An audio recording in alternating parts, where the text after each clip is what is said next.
Why life was brutal in ancient Egypt. Boring history for sleep. Welcome, weary traveler, to a journey through the sands of time. As the stars wheel overhead and the night grows quiet, I invite you to rest your head and let your imagination wander to a land of sand and stone, of mighty rivers and towering pyramids. This is ancient Egypt, a civilization of wonder and mystery, but also of hardship and struggle. As you drift off to slumber, perhaps curled in a cozy bed or stretched out on a soft couch, take a moment to ponder. What corner of the globe do you call home? What hour has struck on the clock where you now lay your head? Whether it's the witching hour or the first blush of dawn, I bid you welcome. If you enjoy voyages into history, tales told in soothing tones as you slip into dreams, I encourage you to subscribe. There are many more stories to come. But tonight, our focus turns to the trials and tribulations of life in ancient Egypt. It's a time that looms large in our collective imaginations. Soaring monuments, golden masked kings, and the secrets of mummification have long held us in thrall. Popular media paints a romantic picture of this distant age, of pyramids glittering under the sun, and nobility draped in fine linen and glittering jewels as they cruise down the Nile. And while Egypt's accomplishments were indeed staggering, the precision and scale of the Great Pyramids, the sublime artistry of their temples and tombs, the sophistication of their writing and astronomy. We must remember that these marvels were built on the bent backs of multitudes.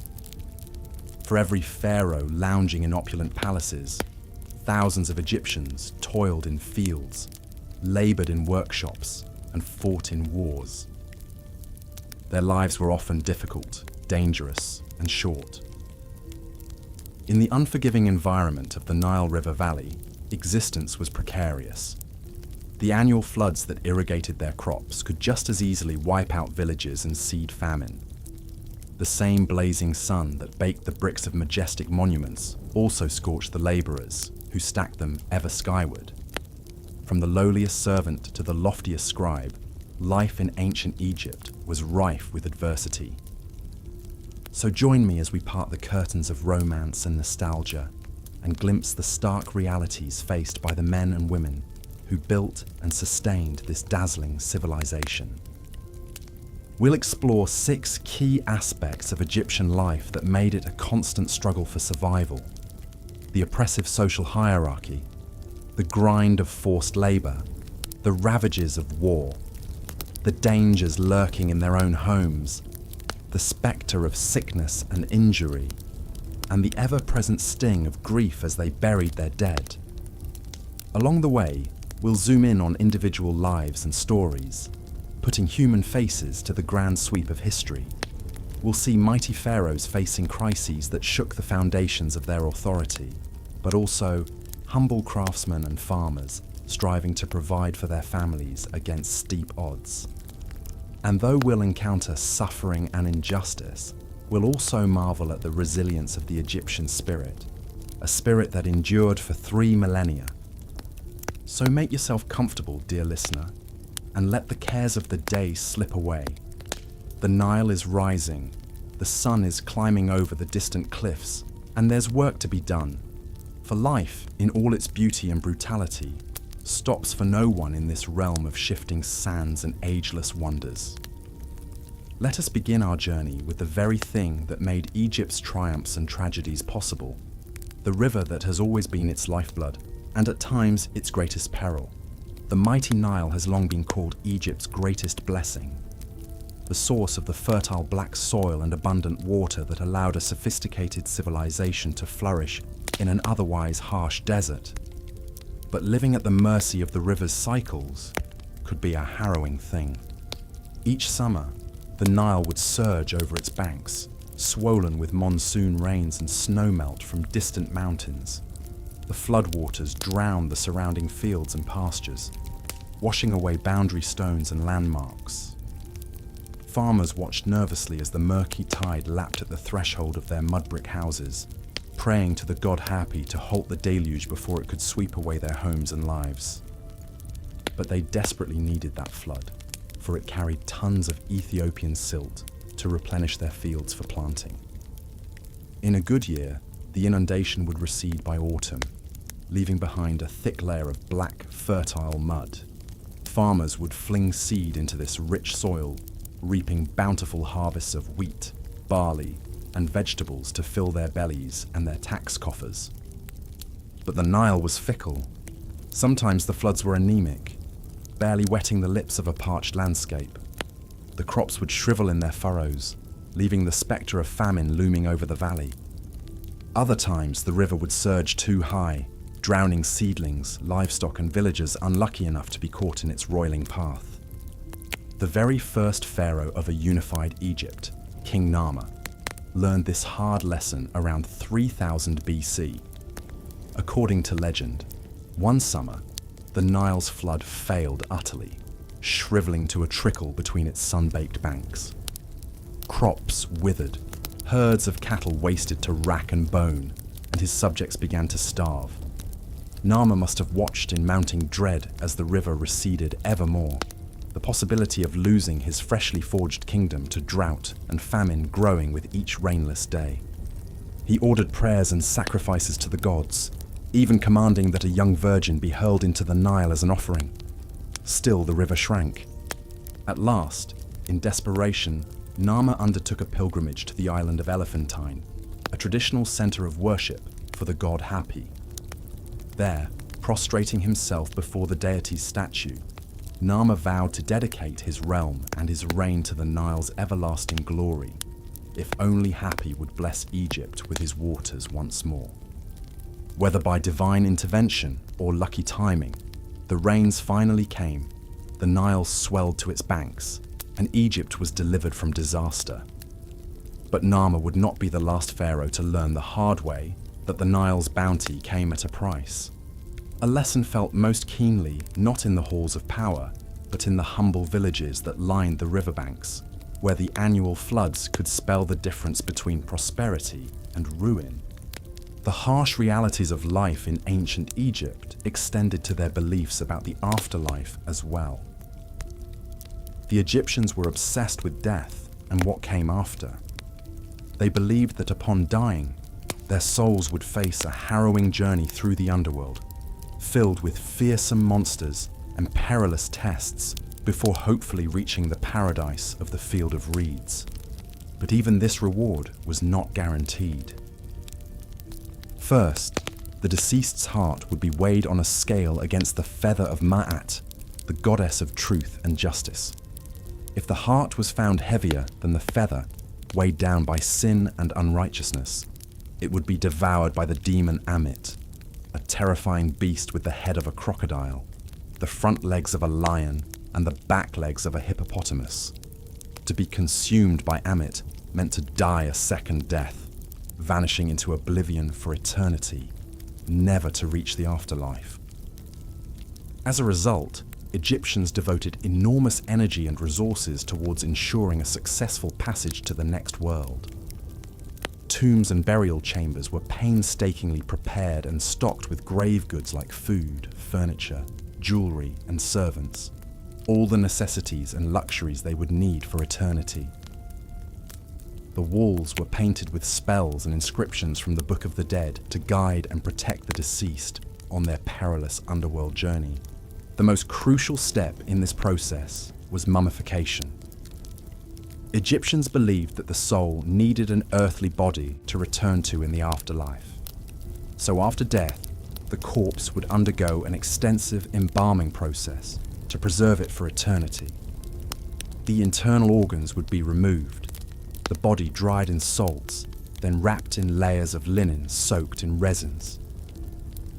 Even for the wealthy, this sacred rite was an expensive, lengthy, and complex procedure lasting up to 70 days. For the pharaohs, no expense was spared in safeguarding their eternal life. Perhaps the most extravagant example was King Tutankhamun, the famed boy king who ruled in the 14th century BC. Although he died unexpectedly at only 19, he was still interred in a multi-chambered, treasure-filled tomb in the Valley of the Kings. Over 5,000 precious objects were buried with him, including 6 chariots, thrones, jewelry, statues, furniture, clothes, and weapons, not to mention the magnificent nested coffins and golden death mask. When Howard Carter unsealed Tutankhamun's tomb in 1922, the dazzling golden treasures captivated the world. But they also reflected the Egyptians' endless efforts to secure their fragile shot at eternal life. And Tut was just a short-lived minor king. Imagine what must have been buried with the great pharaohs like Khufu, Amenhotep III, and Ramses II, who ruled for decades. Sadly, most of their tombs were looted in antiquity, the precious grave goods stolen, the mummies destroyed or scattered. Even King Tut's tomb had been infiltrated by robbers twice before its final sealing. The fear of tomb robbery was a constant spectre that haunted the Egyptians. They built cleverly hidden entrances, false doors and passages, deep shafts and decoy chambers to thwart thieves. Armed guards were posted, and priests made offerings to the deceased kings daily. Elaborately worded curses were carved, invoking the wrath of the gods on any who dared desecrate the tombs. And with good reason, the punishments for grave robbing were among the most brutal in Egyptian law. Convicted tomb raiders faced horrific executions, their bodies then denied proper burial, to doom their own hopes for the afterlife. The ancient Greek historian Diodorus Siculus tells the grim tale of the funeral of Ramses II around 1213 BC. Diodorus writes that during the procession, the king's son noticed a thief tunneling into the royal tomb. The prince could have stopped him on the spot, but let him continue so he could later capture the entire gang in the act. When the trap walls sprung, the thieves faced a ghastly fate. Diodorus recounts, "The king gave orders that the robbers should all promptly be put to a horrible death. To deter any others from like attempts, they were placed still living on skewers and roasted to death over a slow fire. A lurid warning to any who dared cross the sacred boundary between this world and the next." Even the vast hidden cemeteries and secret tomb shafts in the cliffs of the Valley of the Kings couldn't stop the robberies. During the reign of Ramses IX in the 12th century BC, tomb raiding had grown so frequent that the king was forced to dispatch a special commission to investigate. A scribe named Amenhotep was sent out to inspect the royal tombs, and he came back with an alarming report of widespread looting. Amenhotep found the mummies of great kings and queens of the past, cast out of their coffins, dumped ignobly on the ground, stripped of their jewels and amulets.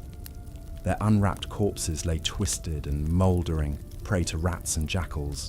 Even the mummy of the mighty Ramses II had been vandalized, his onyx and precious stone eyes pried out by greedy hands. The investigators rounded up scores of suspects, from lowly stone cutters and woodworkers to the mayor and high priest of Thebes. The confession of one gold worker named Amenhotep reveals the sheer audacity of the tomb robbers. He admitted, "We tunneled into the corridors of the tomb of King Sobekemsaf. We found the king's mummy within, adorned with gold and many jewels. We stripped off the gold and jewels that we found on the mummy of the god, as well as the amulets and ornaments which were around his neck. We found the royal wife likewise. We stripped off all that we found upon her too.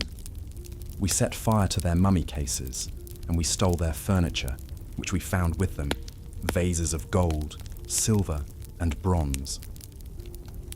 The robbers seemed undeterred by the risk of divine retribution or gruesome execution. The golden allure was just too tempting in a world of such scarcity and hardship. Even the sacred sleep of the pharaohs could not rest undisturbed. So perhaps the Egyptians' obsession with death was well-founded. They poured their hopes into the hereafter because their reality in this life was often so brutally unforgiving. For kings and commoners alike, the spectre of death loomed large and constant. Mummification was a desperate grasp at immortality, and the lavish tombs a priceless insurance policy for a peaceful eternal rest after a lifetime of toil and uncertainty. But in the end, not even the mummies were safe from the long hand of grave robbers and the unrelenting hardships of life along the Nile. The afterlife was the ancient Egyptians' only refuge from the cruelties of this world. And even that was a gamble not all would win. But Tutankhamun, at least, rested undisturbed for over 3,200 years until Howard Carter made his famous discovery. And now, the boy king lives again, immortalized in an exhibit seen by millions, a gilded relic from a harsher age. And so, as we drift off to sleep tonight, in the comfort of our modern lives, we can appreciate the immense distance between our world and theirs, and marvel at what the Egyptians endured in their eternal reach for life everlasting on the shifting sands of the Nile. Life in ancient Egypt was fraught with uncertainty, hardship, and brutality. Even for powerful pharaohs like Thutmose III, who reigned in the 15th century BC, danger and struggle were never far away. Thutmose III was one of Egypt's greatest warrior kings, leading at least 17 military campaigns during his reign. He fought relentlessly to expand Egypt's empire and secure its borders against rival powers. The Egyptians' most formidable foe during this time were the Canaanite city-states in modern-day Syria and Palestine. After decades of growing Canaanite power, Thutmose III decided a reckoning was in order. In the spring of 1457 BC, he marched his armies out of Egypt and into Canaan to confront his enemies. But campaigning was a difficult and dangerous undertaking, even for a pharaoh. Thutmose and his men faced grueling marches through the scorching Sinai desert. Water was scarce, and heat exhaustion took a heavy toll. When they finally reached the hill country of Canaan, Thutmose found his enemies waiting at the city of Megiddo. The Canaanites had gathered a massive coalition army, with thousands of infantry and hundreds of chariots.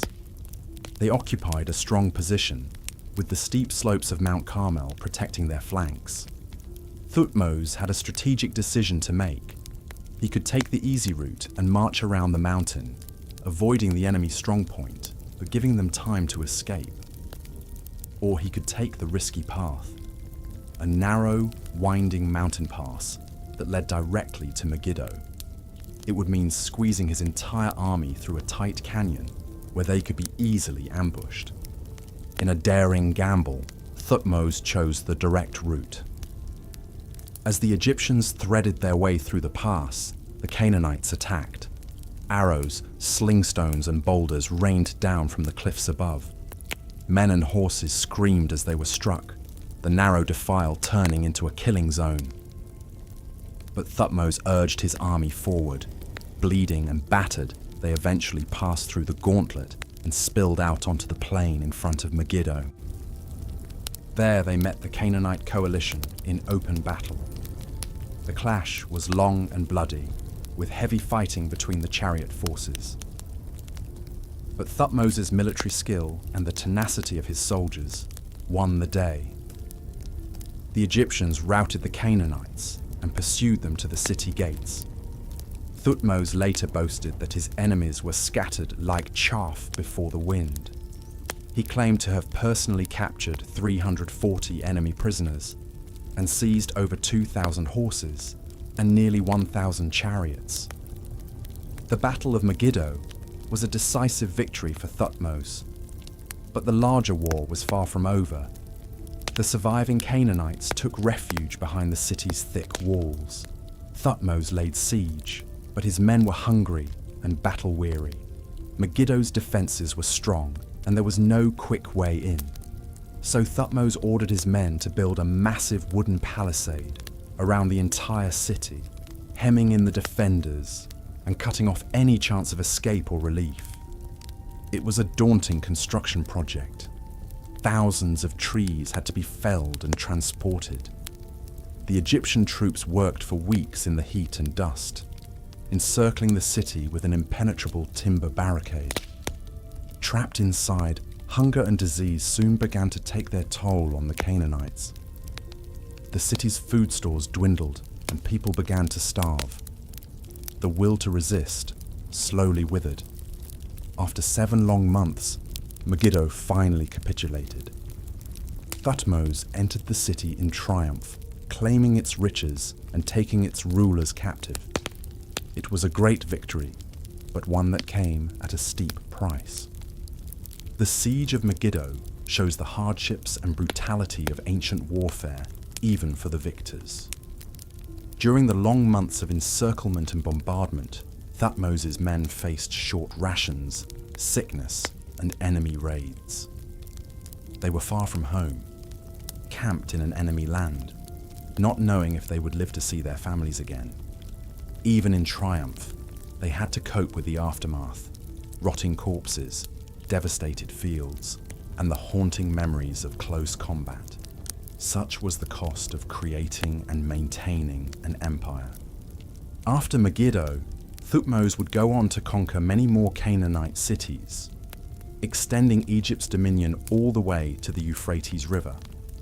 But as his power grew, so did the strains on his country. Endless campaigns meant that farmers were taken away from their fields and artisans from their workshops for months or years at a time. The flow of tribute from conquered lands enriched the royal treasury, but it didn't necessarily improve the lives of the common people. In fact, the burdens of empire often fell heaviest on those at the bottom of the social ladder. The constant need for manpower led to an increase in forced labor and conscription. For the average Egyptian, being drafted into the army or a royal work gang was a deeply traumatic experience. It meant leaving behind family and home, marching hundreds of miles on foot, and enduring the dangers and drudgery of military life. Hand-to-hand combat was a terrifying prospect, but so was falling victim to dysentery or heat stroke. For many recruits, the greatest danger was simply being worked to death. We get a glimpse of this reality from ancient sources like the tomb inscription of Amenemheb, an army officer who served under Thutmose III. Amenemheb recounts the hardships of campaign, from crossing crocodile-infested rivers to marching through wind-whipped desert sandstorms. He describes a grisly battle against the Nubians, in which his unit had to clamber over piles of enemy corpses to storm a fortress. In another gruesome passage, he tells of how Thutmose ordered the severed hands of slain foes to be piled before him as a grim accounting of the day's killing. Such ghastly tallies were par for the course in Egypt's wars of conquest. After one campaign, Thutmose had his scribes catalogue the various body parts he'd harvested from the battlefield: 1,692 hands, 29 penises, and so on. These were the bloody receipts of empire, used to proclaim the king's power and cow his enemies into submission. But they also reflect the pitiless brutality of the age. For those caught up in the gears of the pharaoh's war machine, life was often nasty, brutal, and short. Of course, it wasn't just soldiers who bore the brunt of imperial aggression. The inhabitants of conquered lands were also treated with great cruelty. Cities that resisted were burned, their people murdered or enslaved. Prisoners of war were beaten, tortured for information, and often executed to send a message. We can see this in a passage from the Annals of Thutmose III, which describes the fate of a rebellious Canaanite ruler. His Majesty captured the city of Joppa. He carried off its chief, his wife, his children, and all his possessions. He razed the city, sowed it with barley. As for its chief, he hung him up in front of the city that had been his. Thutmose was sending a clear warning: defy the pharaoh and you will suffer the most horrific consequences. Such terroristic spectacles were meant to instill obedience through raw fear. And for many of the downtrodden people of Canaan, they were brutally effective. The yoke of Egyptian imperialism would weigh heavy on the region for centuries to come. But despite their warrior king's long list of triumphs, the average Egyptian saw little benefit from all this bloodshed. Most remained mired in poverty, toiling as peasant farmers or laborers on state projects. The great monuments built to glorify the kings were often stained with the sweat and blood of the poor. Even in times of peace, life was a struggle for survival, and that struggle began from the moment of birth. For an ancient Egyptian child, the odds of living to see adulthood were crushingly slim. It is estimated that as many as 1 in 3 infants died before their first birthday. Those who made it out of infancy still had to run a harrowing gauntlet of malnutrition, accidents, infections, and parasites. Only about half of children lived past the age of 5. The evidence can be found in the cemeteries of ancient Egyptian villages, where tiny graves are heartbreakingly common. Childbirth itself was fraught with danger for both mother and child. Without modern medicine, many women died in labor from hemorrhage, eclampsia, or obstructed birth. Midwives used a variety of spells and ritual techniques that probably did little to improve outcomes. If a baby was stuck in the birth canal, the mother's life would be prioritized. The fetus might be dismembered in the womb with sharp instruments to allow extraction, a horrific practice that was nonetheless a common last resort. Even royal women were not immune to these dangers. Several of Thutmose III's own wives and daughters are known to have died in childbirth, including his eldest daughter Neferura. The grieving pharaoh had to bury his child in a lavish but tragically small sarcophagus in the Valley of the Kings. Such infant and childhood mortality was so rampant that Egyptians often avoided naming their babies for the first few months of life. They feared becoming too attached to a child who might soon perish. From birth to death, the spectre of loss and suffering loomed large. For bereaved parents, the experience was clearly traumatic, and it left a deep imprint on Egyptian culture. The Egyptians believed that the dead needed to be provisioned for the afterlife, so even the youngest children were often buried with miniature combs, pots, and toy figurines. These poignant grave goods reflect the effort to care for the child's spirit, even after death had cruelly intervened. In some cases, infants were mummified with the same lavish care given to adults. We know of a case from the city of Hawara in which a young mother died in childbirth along with her baby. Someone took great pains to mummify the two together, posing the infant at its mother's breast, as if peacefully nursing. It's a touching scene, but also a tragically common one. The fact that the Egyptians developed such elaborate mortuary practices for children speaks to the omnipresence of child death in their society.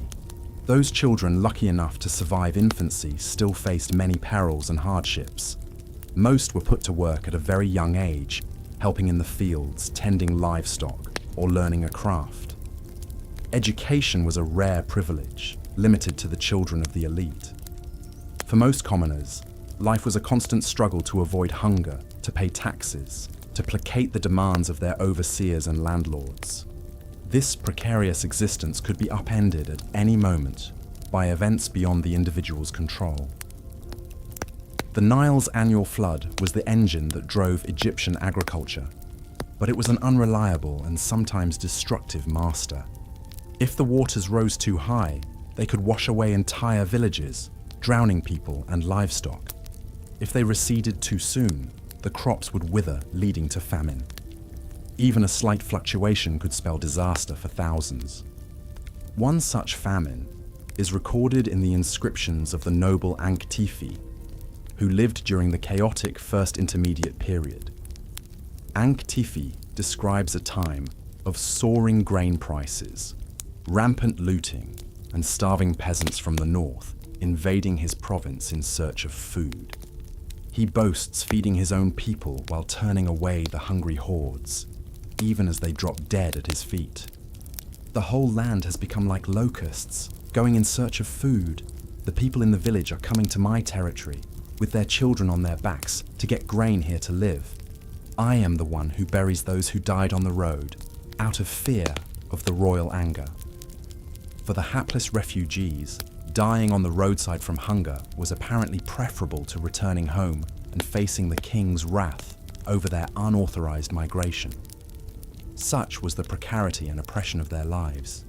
They were utterly at the mercy of the elements and their rulers. When the delicate balance that sustained them was upset, they faced a dreadful choice between the perils of flight or the certainty of starvation at home. The first intermediate period was a time of unusual strife, but localized famines and food shortages were distressingly common even in the best of times. Pests like locusts and grain beetles could consume as much as a quarter of the harvest in a bad year, and the pressure to hand over a sizable portion of their crop to the state left many farmers on the knife's edge of subsistence. For peasants, hunger was a constant companion, and the threat of losing everything was never far from mind. Many fell into debt during hard times and were forced to surrender their meager plots to powerful landlords. Court records show an endless litany of foreclosures, with whole families taken into bond servitude when they failed to pay up. These debt slaves could be bought, sold, rented out, or bequeathed like any other property. Their dependent status offered them little recourse against abuse and exploitation. Even for Egyptians who owned their own land, the demands of corvée labor could be crushing. During the flood season when they couldn't farm, peasants were often conscripted to work on the pharaohs' monumental building projects. This forced labor was supposed to be a form of in-kind taxation, but it frequently devolved into outright slavery. The work itself was backbreaking, hauling heavy loads of mud and stones under the scorching sun.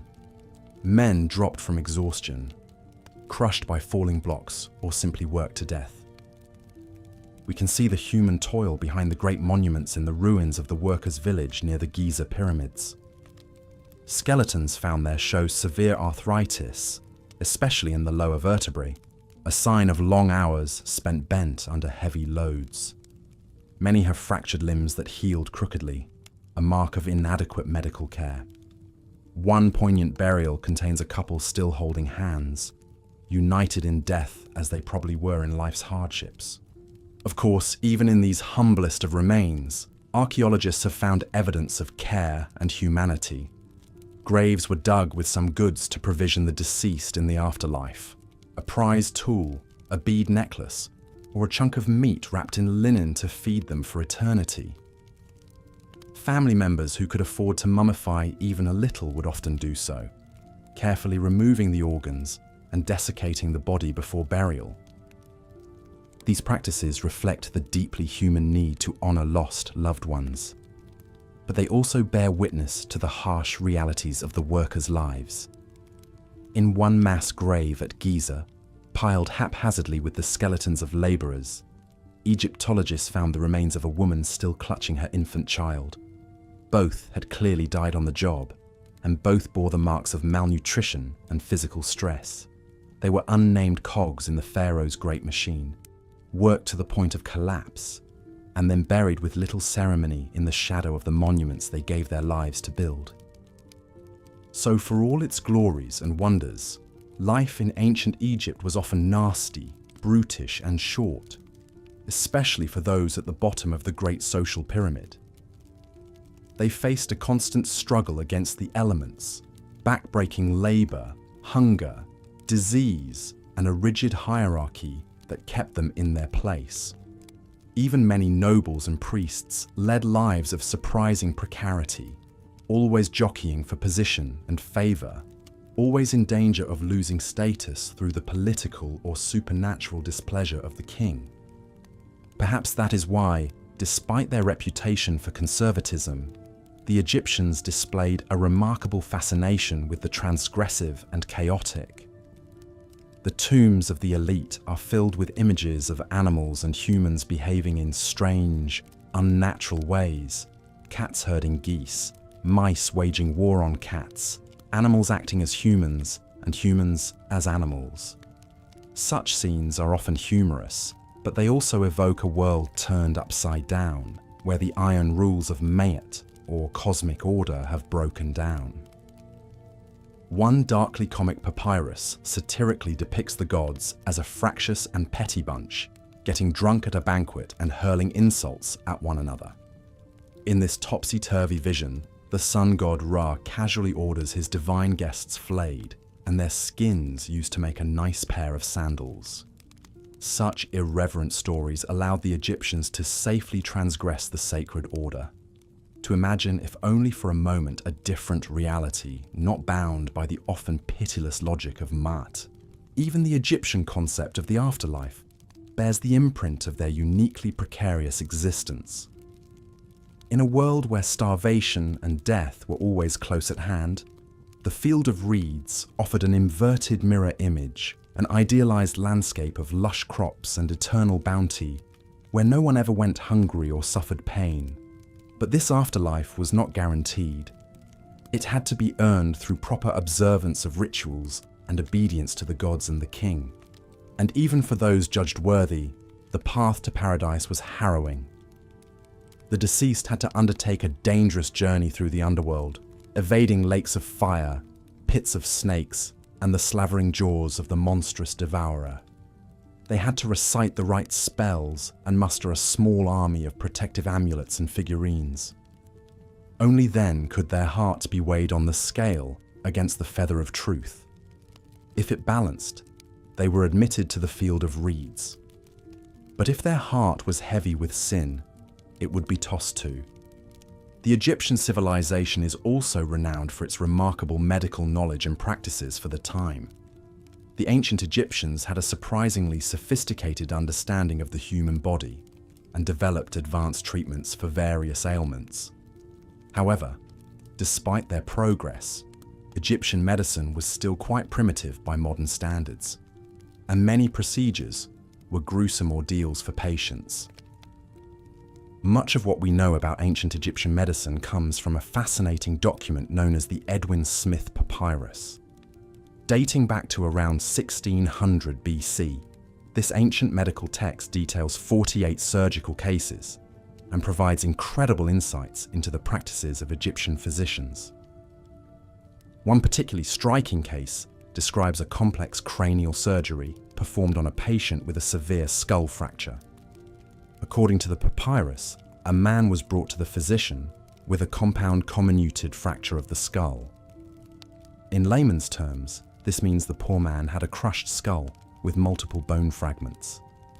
The ancient surgeon first carefully examined the wound, probing the fracture with his fingers to assess the damage.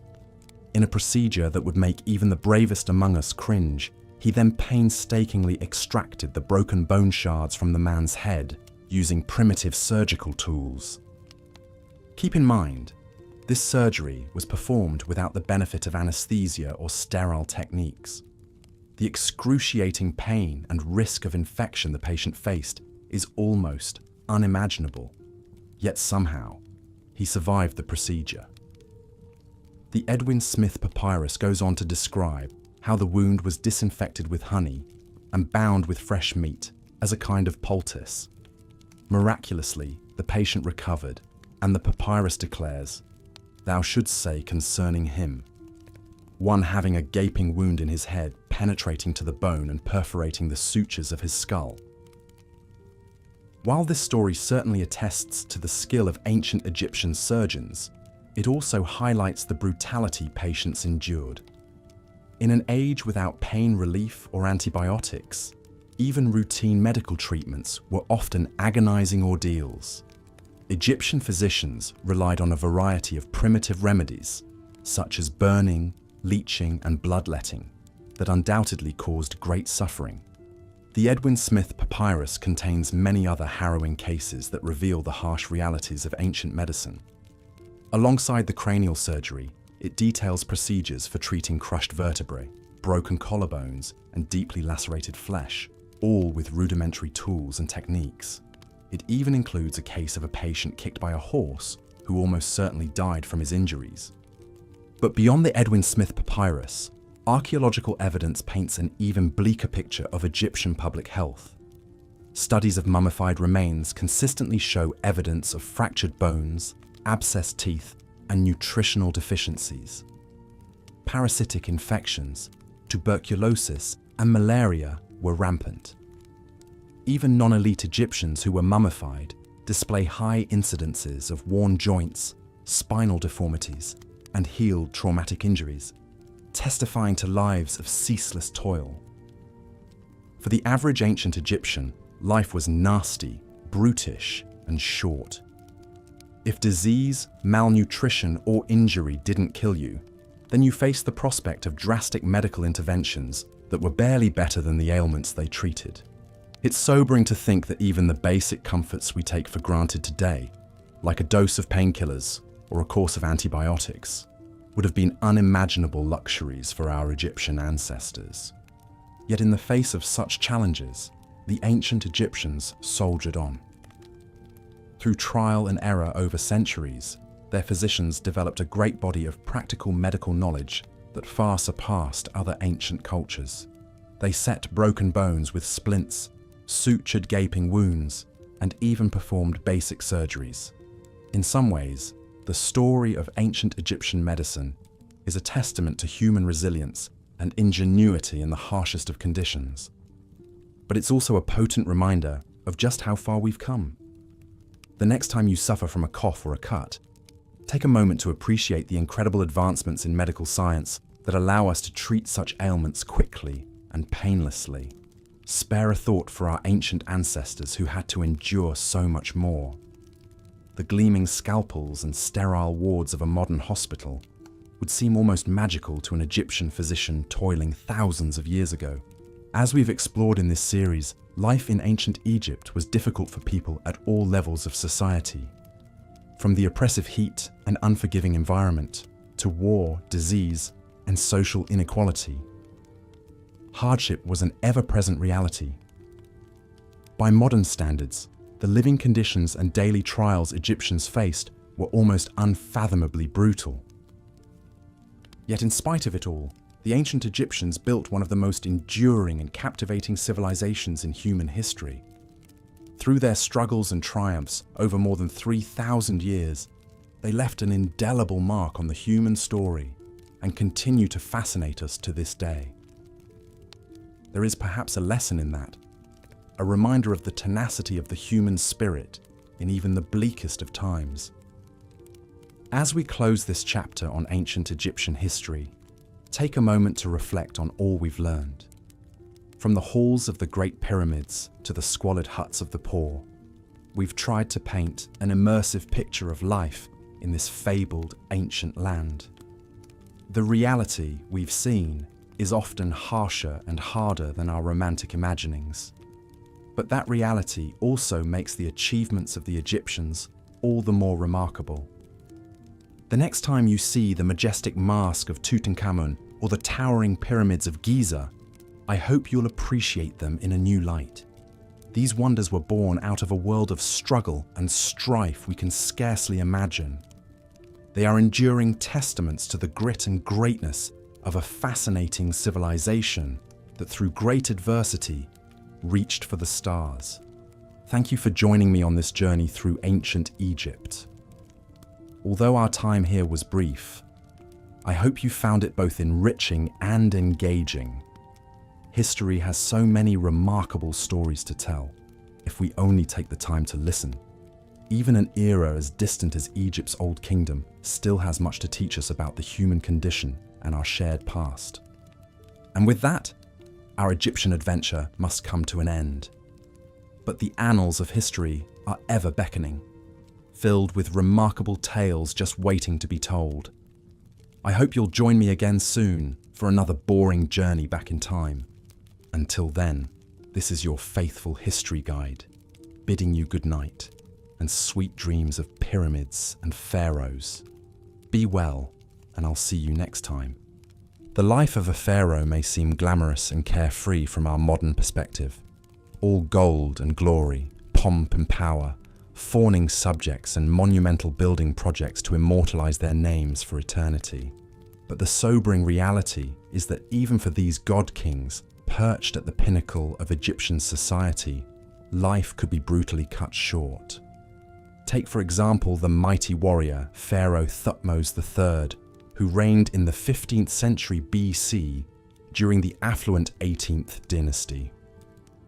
Thutmose was an aggressive military leader who conducted some 17 campaigns in 21 years, relentlessly expanding Egypt's empire into Syria, Palestine to the northeast, His most famous victory came in 1457 BC at the Battle of Megiddo, where Thutmose's forces routed a rebellious Canaanite coalition and captured the strategic walled city after a 7-month siege.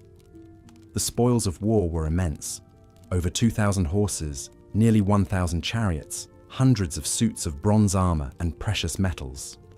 Thutmose mercilessly executed opposing chieftains and their sons, while taking their women and children back to Egypt as slaves. But the cost was high, even for a seemingly invincible living god. While Thutmose's sprawling empire brought Egypt vast wealth and made him the most powerful man of his age, it also demanded that he spend much of his reign on distant battlefields, far from the comforts of home. Soldiering in ancient times was a harsh existence, marching for weeks in the scorching desert sun, wearing heavy bronze armor and wielding cumbersome weapons like spears, axes, and shields in chaotic hand-to-hand combat. Battle wounds from bronze blades were often grievous and deadly, turning septic in unsanitary field conditions. Even as the supreme ruler, Thutmose could not escape the ever-present dangers faced by all ancient soldiers: dehydration, heat stroke, festering injuries, camp diseases. He likely witnessed hundreds, if not thousands of his men, perhaps even friends and family members, die agonizing deaths far from the sacred black silt of the Nile River. One near-contemporary account from the annals of Thutmose III describes the great conqueror breaking down and weeping in anguish after a victory, grieving for his fallen brothers, who would never return to Egypt. After a 54-year reign filled with relentless campaigning, Thutmose III died not on the battlefield, but at home in Memphis at the ripe old age of 56, a feat of remarkable longevity for an ancient Egyptian. His mummified body, discovered in 1881, showed a warrior pharaoh plagued by painful dental abscesses, arteriosclerosis, and severe arthritis, perhaps from old battle injuries. Even Thutmose the Magnificent, ancient Egypt's greatest imperialist, was ultimately humbled by the physical costs extracted by a life of brutality and conquest.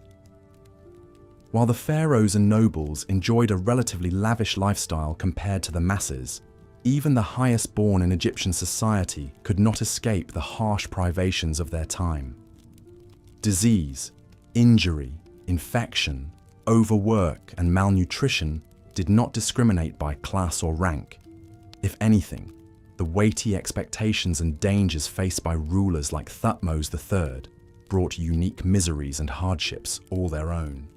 From within their mud-brick hovels, the average Egyptian could perhaps be forgiven for looking up at the gold-bedecked pharaoh with not only reverence, but quiet envy. Yet a closer examination reveals the heavy toll paid by kings and commoners alike.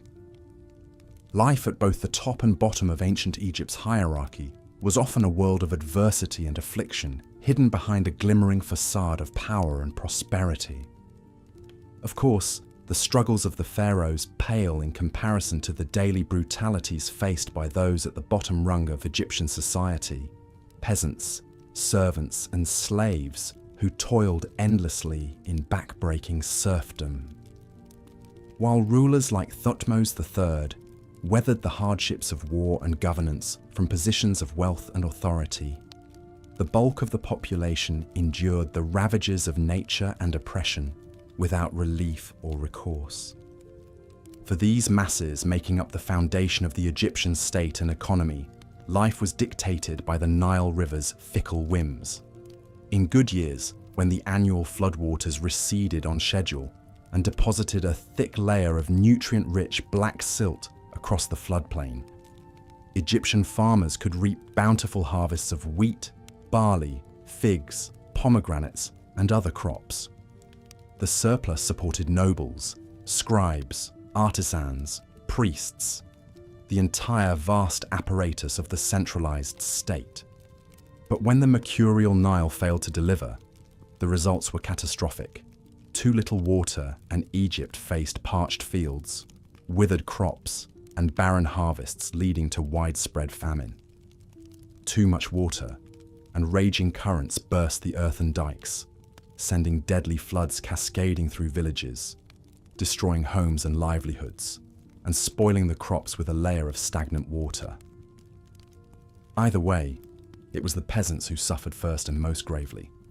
One such calamity is recorded in the reign of the third dynasty pharaoh Djoser, who ruled from 2686 to 2649 BC.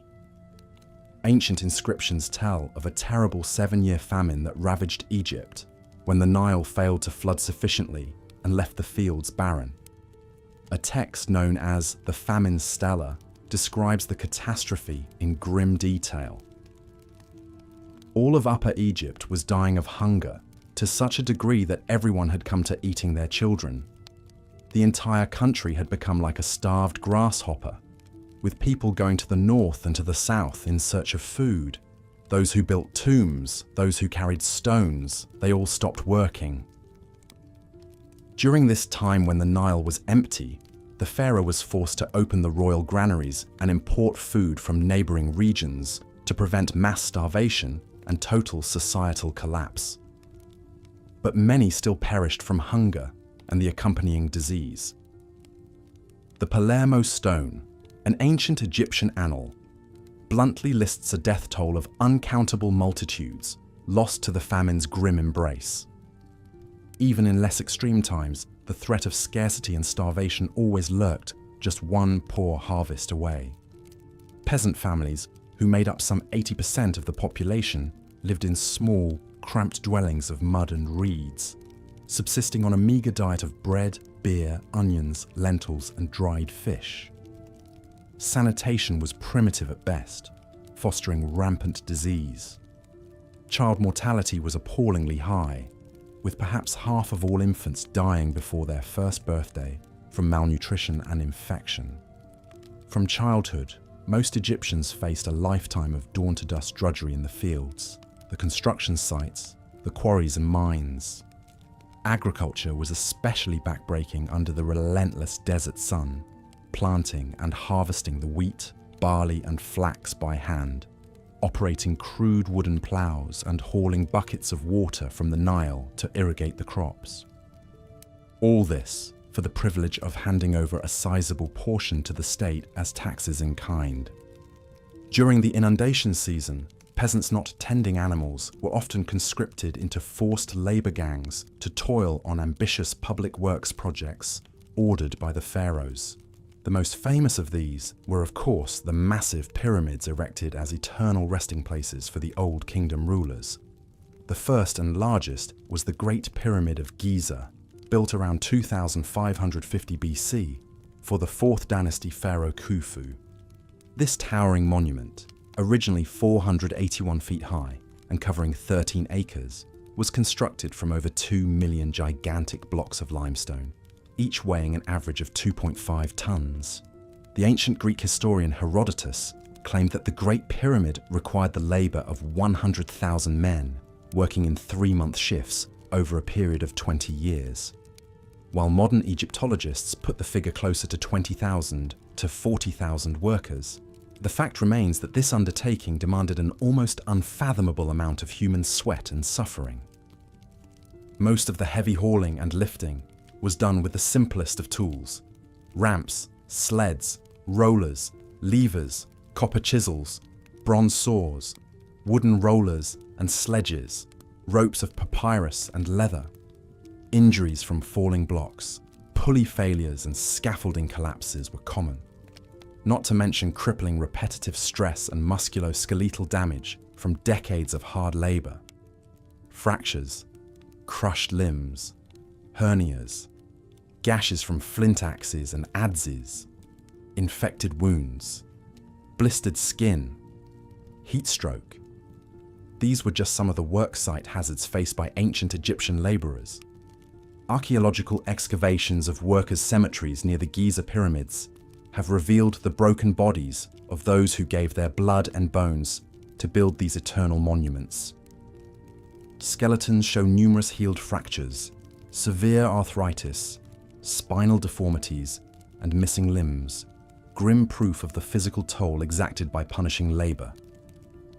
Yet as difficult as a life was for the average peasant conscript, it was even more brutal for those at the very bottom of Egypt's hierarchy, slaves. These were people captured as prisoners of war during military campaigns, or those who fell into debt bondage and became human property. Slaves were subjected to the harshest and most dangerous work, toiling in the mines, quarries and fields with even less rest or rations than the peasants. One of the most notorious sites was the gold mine of Bir Fawahir in the eastern desert.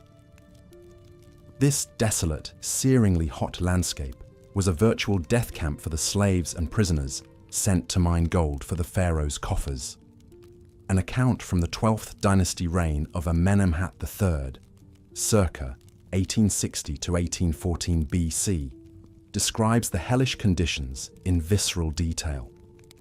Those who are sent to the mine daily suffer hardship tenfold: scorched skin, bleeding feet, failing breath, broken bones.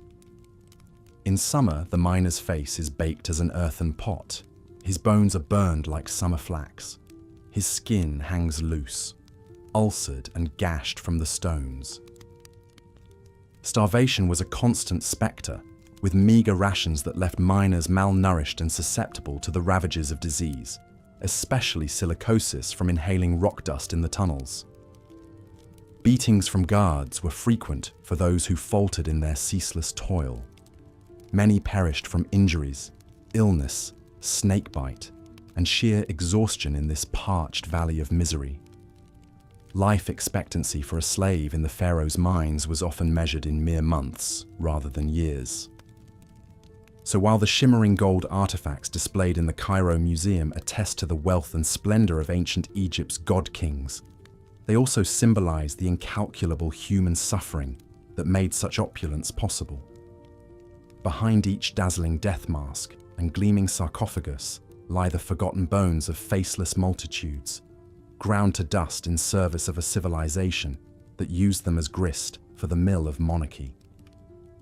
Even those spared a life of servitude in the fields, mines and work sites still faced daily dangers and hardships in the Nile River Valley. The natural environment of ancient Egypt, while bountiful, was also filled with lethal perils. The Nile itself, the giver of life, was also a frequent bringer of death in the form of its apex predators, the Nile crocodile and the hippopotamus. Reaching up to 20 feet in length and weighing as much as a ton, the Nile crocodile was a fearsome ambush predator that haunted the imaginations of ancient Egyptians. With its armored hide, crushing jaws, and explosive speed, this cold-blooded killer took a steady toll on those who fished, washed, and drew water along the riverbanks. Children were especially vulnerable, snatched suddenly and dragged to a thrashing, drowning death in the river's murky depths. The hippopotamus, while a herbivore, was equally dangerous due to its highly aggressive and unpredictable nature. Males are ferociously territorial, and females will attack with little warning to defend their young. A bull hippo can weigh up to 3,000 pounds, run at 20 miles per hour, and crush a crocodile or a human like a grape with its massive jaws. Hippo attacks were a constant hazard for boaters and fishermen of the Nile. One harrowing account from the 12th dynasty, 1991 to 1802 BC, tells of a herdsman named Tabubu who was stalked and mauled by a lion while tending his cattle near the river. Although he ultimately survived, Tabubu's petition to the local governor relates the terror of the encounter. "A lion came at me. He hunted me as I fled, his teeth bared and his claws extended. 3 times he sprang upon me, and 3 times I used my spear to fend him off, but he kept coming. At last, I fell, and he stood over me, his putrid breath on my face. I knew my end had come, but the gods, for some reason, spared me that day." Tabubu's brush with death highlights the precariousness of life in a world filled with powerful predators and little in the way of protection or medical care if attacked. Even the king of beasts was a threat to those at the bottom of society's hierarchy. But perhaps the most insidious and inescapable danger in ancient Egypt came not in the form of large beasts, but rather tiny creatures. The multitude of biting insects that made life a misery for humans and livestock alike. Mosquitoes rising from the Nile's stagnant floodwaters unleashed the scourges of malaria and yellow fever. Biting black flies spread onchocerciasis, leading to blindness. Filth flies swarmed decaying waste, spreading dysentery and enteric disease. Lice and fleas infested hair, clothing and bedding, tormenting their hosts with ceaseless itching and biting. But by far the deadliest insect was the humble desert locust. When conditions were right, these voracious grasshoppers gathered into ravenous swarms of biblical proportions, darkening the skies and descending on fields to strip them bare of all vegetation in a matter of hours. A single swarm could number in the billions, covering hundreds of square miles and consuming over 400 million pounds of crops per day. For ancient Egypt's farmers, who eked out a precarious living from the Nile's floodplain, a locust plague was a catastrophe of existential proportions. One ancient text, known as the Admonitions of Ippur, from the First Intermediate Period, 2181 to 2055 BC, describes the devastation in apocalyptic terms. What shall we do about it? All is ruin. The storehouses are bare. Behold, we are plundered by the locusts. The fields are desolate, and the food is gone. The children wail, I am hungry, but there is nothing to give them. How long can we survive? Such locust plagues were disturbingly frequent in Egypt's long history, triggering famines that unleashed starvation, disease, civil unrest, and societal collapse. Even the pharaoh in his palace could not escape the repercussions, as starving masses left barren fields to congregate in the cities, straining resources and threatening rebellion. Many scholars believe it was a series of locust-driven famines and droughts that ultimately toppled the Old Kingdom around 2200 BC, ushering in a dark age of chaos and fragmentation. So whether by large predators or tiny insects, the natural world posed endless perils for ancient Egyptians, rich and poor alike. But perhaps the greatest danger came not from without, but within, from the cutthroat machinations of power politics among Egypt's ruling elites. In a rigid hierarchy where life and death were the prerogatives of the pharaoh and his inner circle, court intrigues and plots swirled like scorpions in a bottle. One of the most notorious examples comes from the end of the 17th dynasty, around 1550 BC.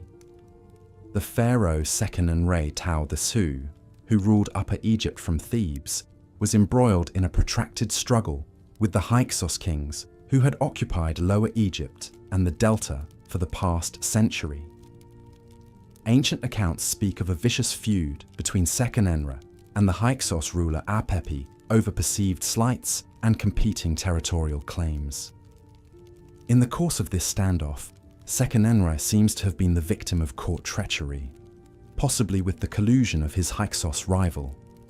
His mummy, discovered in 1886, showed the pharaoh had met a spectacularly brutal end, his head a virtual ruin of devastating wounds.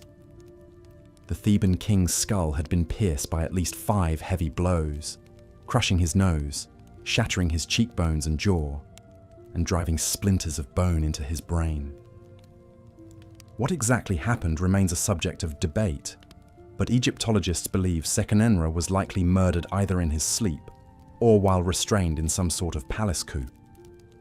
The subsequent hasty mummification, with no attempt to conceal the gruesome injuries or even remove the brain, suggest his killers were in a hurry to dispose of the body and cover up the crime. His wife, Ahotep I, seems to have held things together in a regency until their son, Ahmose I, was old enough. Some of the cruelest punishments in ancient Egypt were reserved for tomb robbers. The abundance of valuables buried with the pharaohs and nobles proved too tempting for many in the lower classes. Jewelry, statuettes, furniture and more could be stripped from tombs and sold on the black market for a hefty profit, making grave robbery a lucrative if perilous endeavor. Authorities went to great lengths to deter this rampant crime and protect the sanctity of the tombs. Armed guards patrolled larger tombs and cemeteries. The tombs themselves were filled with confusing mazes of passageways, dead ends and booby traps meant to thwart intruders. Secret entrances were designed to conceal burial chambers.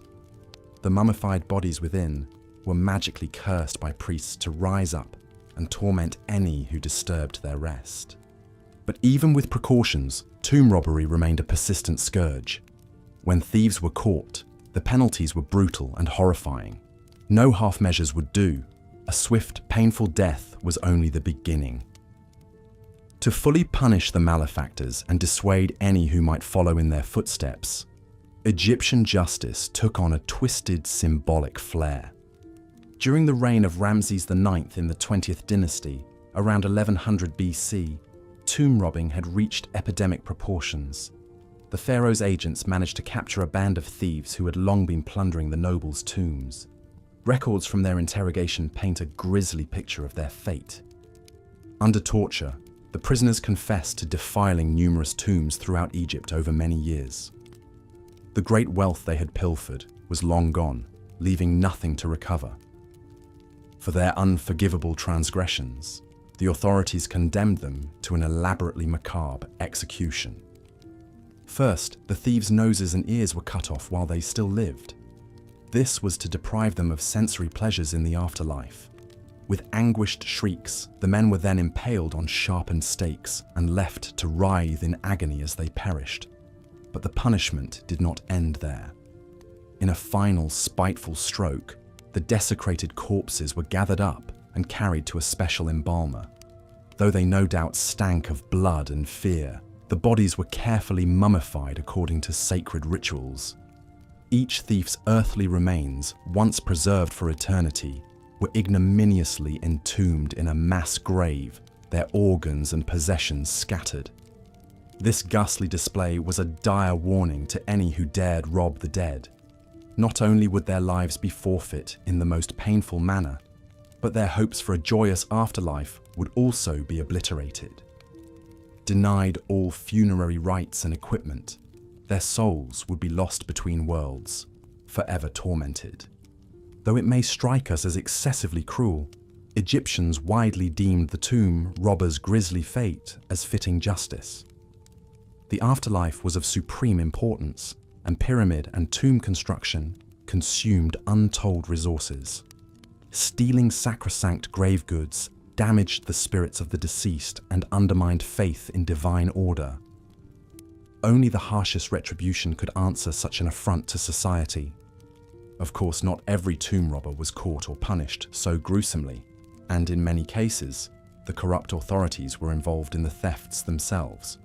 But the particularly vicious treatment of this gang in Ramses, the ninth time stands as a potent reminder of the risks that came with the lure of easy riches. Life may have been short and brutal for the average Egyptian, but death could be even worse. Those who transgressed in life might find themselves facing down eternal suffering rather than eternal reward. The dreadful penalties for tomb robbery were perhaps the ultimate manifestation of ancient Egypt's preoccupation with the worlds beyond. So, while great wealth and power were hoarded by the elite in gilded palaces, the threat of mutilation and damnation kept the lower classes in line. One might almost pity the thieves so hellishly executed, were it not for the sacred significance of their crimes. In a society so focused on death, perhaps no punishment could be too extreme. Even beyond the famous pyramids at Giza, ancient Egypt was a land marked by tombs. They loomed ominously across the desert as earthly portals to the spiritual realms, and they beckoned to the desperate and daring with the allure of rich plunder and the peril of unimaginable suffering. Under the pharaoh's ruthless justice, to steal from the dead was to condemn one's own soul. The grisly fates of Ramses IX's tomb robbers serves as a dark warning. In a domain where the lines between natural and supernatural so often blurred, perhaps to violate the sleep of the deceased was to invite horror beyond mortal reckoning. Whether taken as historical fact or apocryphal tale, the execution of the tomb thieves offers another chilling glimpse into the severity of ancient Egyptian life and death. For the average Egyptian, so much of life revolved around staving off the ever-present spectres of poverty, pain, and oblivion. But even in death, there could be no escape or mercy for those who violated the sacred and social orders. In this unforgiving world of back-breaking labour and swift retribution, perhaps the only thing worse than suffering through life was facing the eternal consequences of one's earthly misdeeds. So while the magnificent monuments along the Nile still dazzle us with visions of Egypt's golden age, it pays to remember the blood and bone that supported those lofty ambitions. Behind each titanic stone was 100 forgotten tragedies. Beneath each shining treasure was an abyss waiting to consume the unlucky and the criminal. Though they could be unspeakably cruel, perhaps practices like the ghastly execution of tomb robbers were inevitable in a society so fixated on the worlds beyond. With cosmic order and immortal glory at stake, even petty crimes took on metaphysical weight. When your gods could devour your soul, what could be worse than the wrath of kings? In the final analysis, life along the Nile was perhaps little different than anywhere else in the ancient world. The mighty few enjoyed power and luxury, while the anonymous multitudes toiled and suffered in the dust. The difference was in how the Egyptians codified this stark divide between throne and throng in their spiritual beliefs. If a peasant was worked to death or executed for theft, it was divine will manifest. The social order, like the annual floods that nourished the Black Land, had its ultimate source in the gods. To the pharaohs and priests, even the cruelest deeds were justified in service of upholding the eternal balance. There could be no mercy for those who threatened the cosmic symmetry in this life or the next. The thieves who dared to undermine the sacred compact between the living and the dead had to be destroyed utterly, their wretched souls scattered like chaff in the desert wind. For in ancient Egypt, the line between order and chaos was razor thin, and the price for transgression was beyond measure. So the next time you find yourself marveling at the works of the pharaohs, spare a thought for the legions of the forgotten who perished in their making. Ponder the fates of those who toiled in the city of the dead, and those who dared to steal from it. And remember that there in the domain of the deathless kings, to rob a tomb was to court oblivion itself.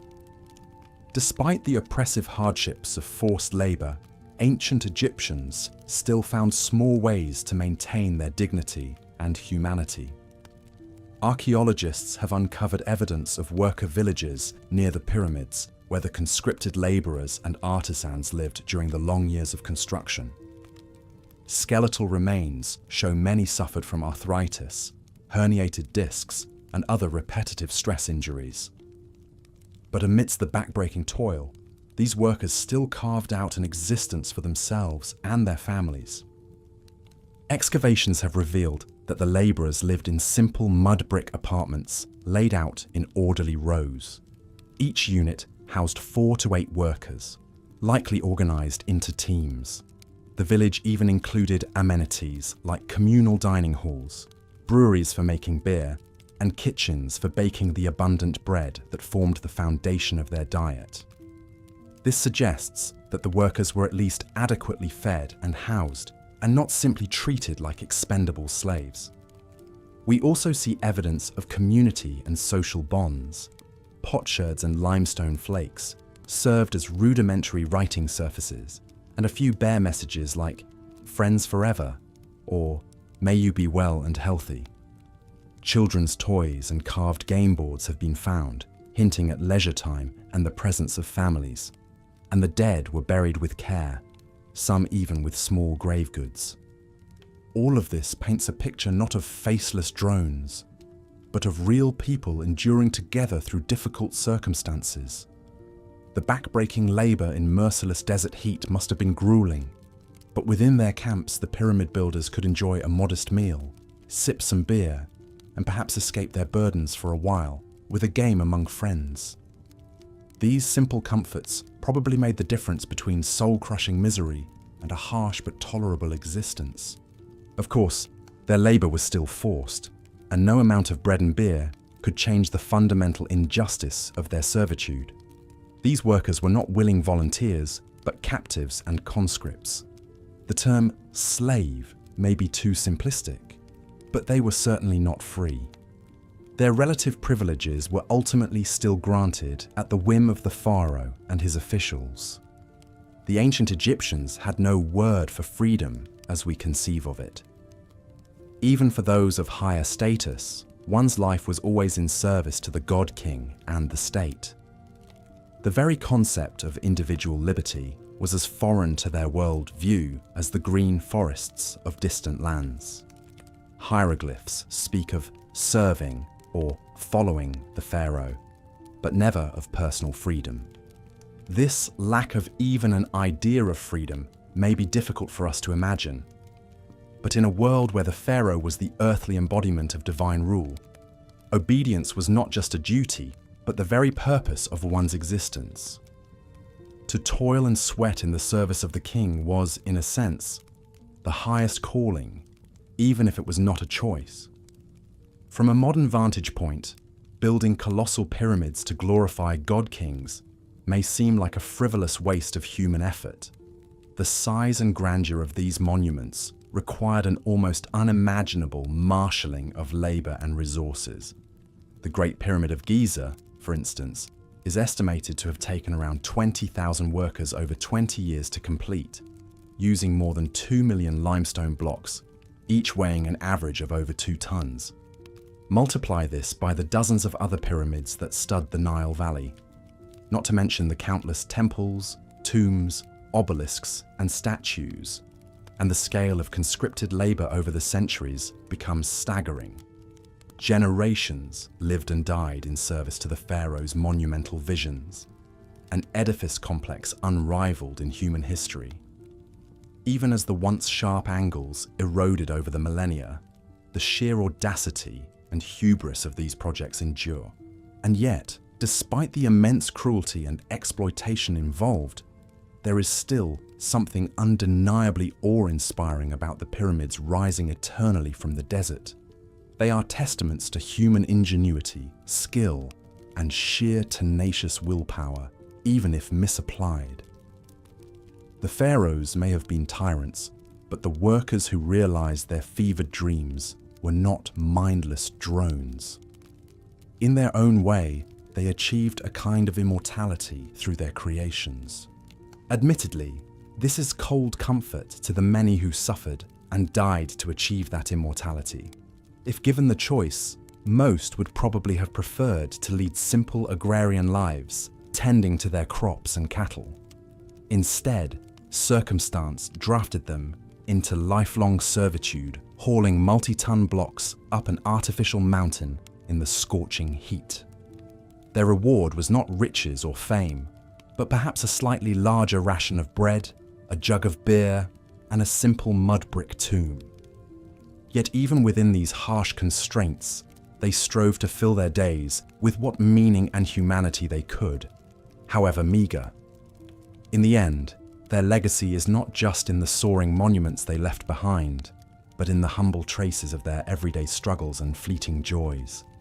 A crude message of friendship, a makeshift doll, a game board carved from limestone.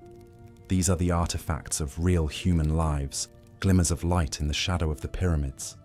As we gaze up at the towering achievements of the pharaohs and marvel at the ancient Egyptians' architectural prowess, let us also remember the many hands that made it all possible at such a heavy cost.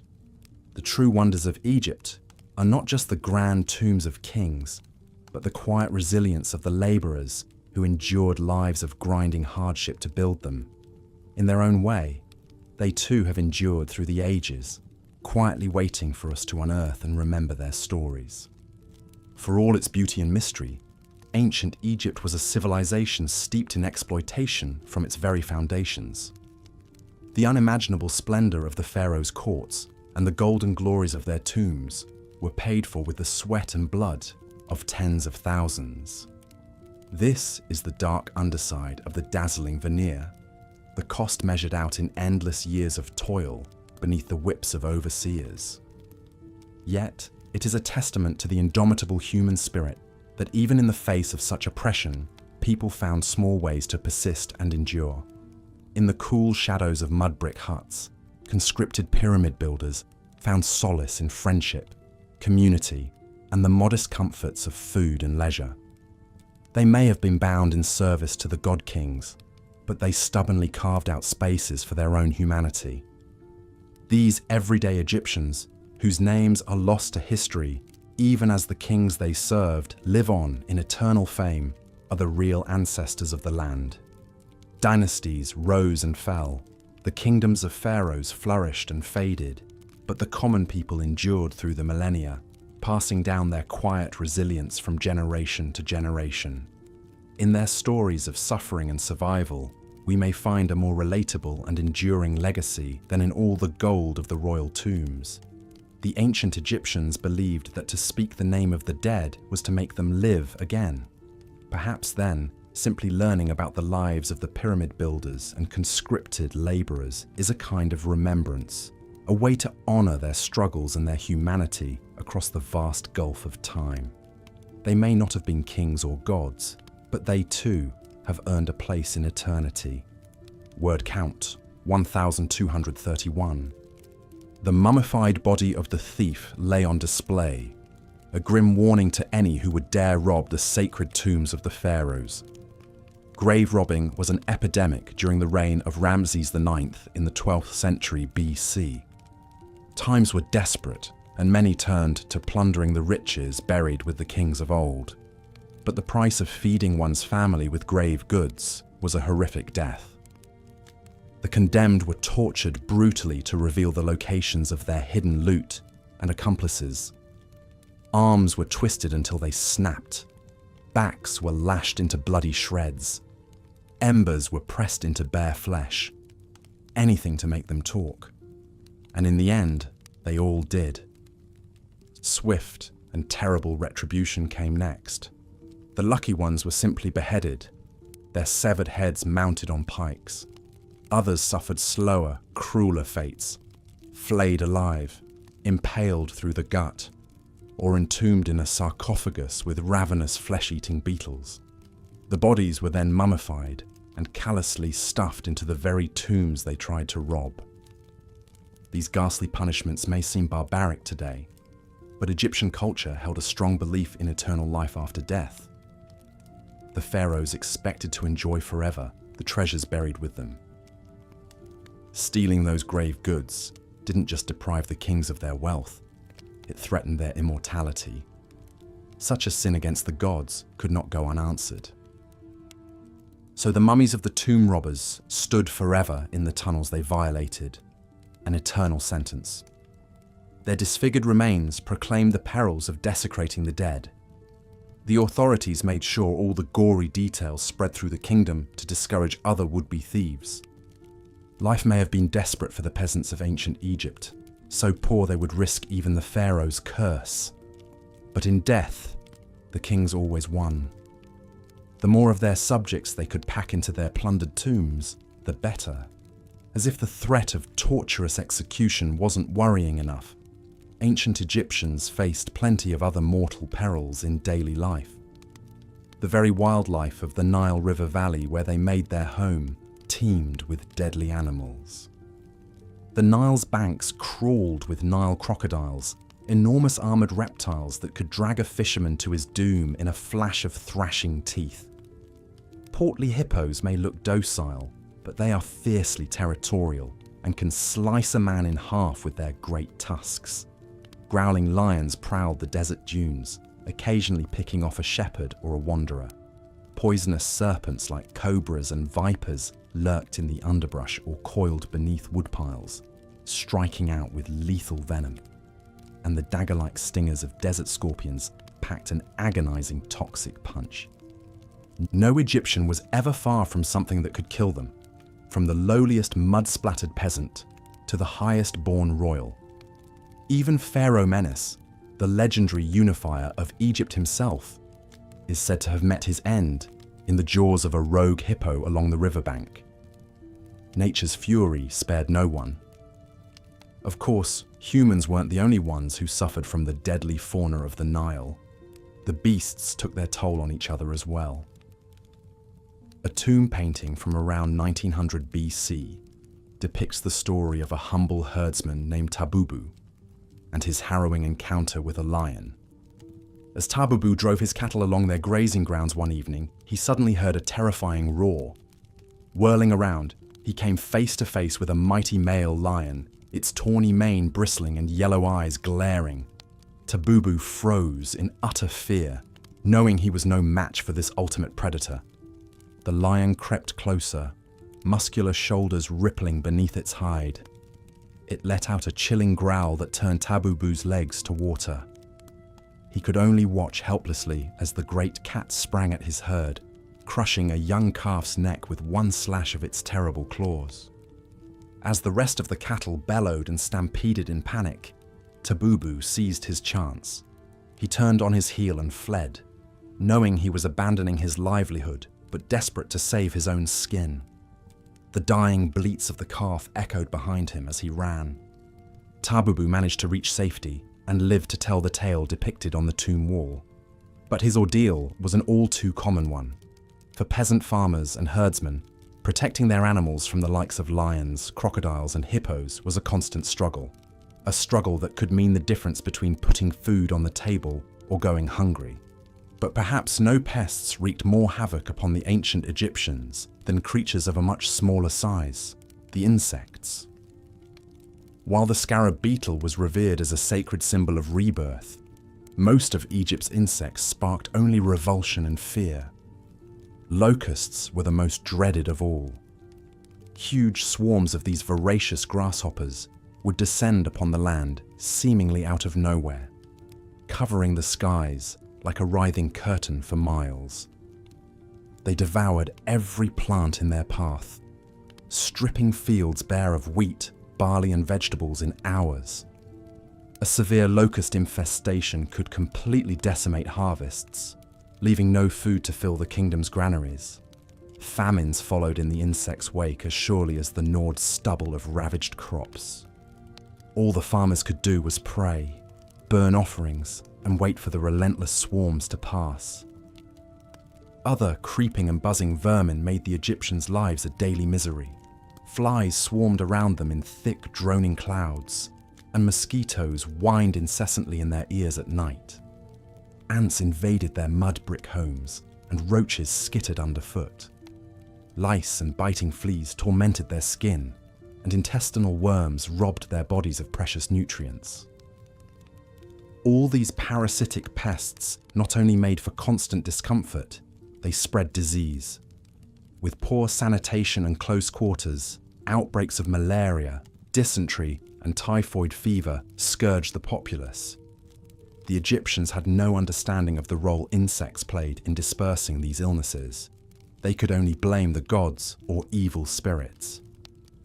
Between the untamable wilds of nature and the squalid conditions of their man-made society, sickness and death shadowed the Egyptians' every step. Even the luckiest and wealthiest could never fully escape their spectre. But perhaps those who bore that burden most heavily were the very youngest. In the unforgiving environment of ancient Egypt, children were the most vulnerable of all. It's estimated that as many as 1 in 3 infants died before their first birthday. Only about half of all children lived to see the age of 5. The child mortality rate was staggering. Malnutrition and disease claimed countless young lives.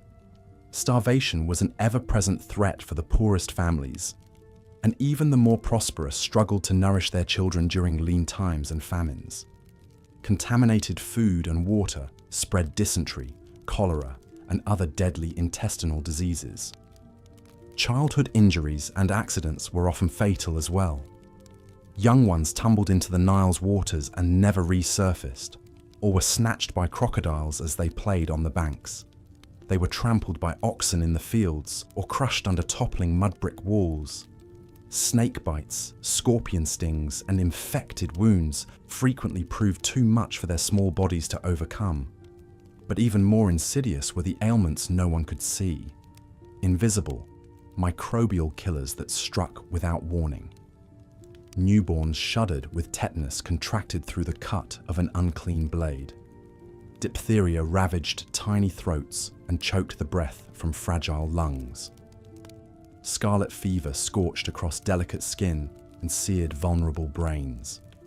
Without vaccines or antibiotics, no amount of a mother's desperate prayers or a healer's herbs could reverse these grim diagnoses.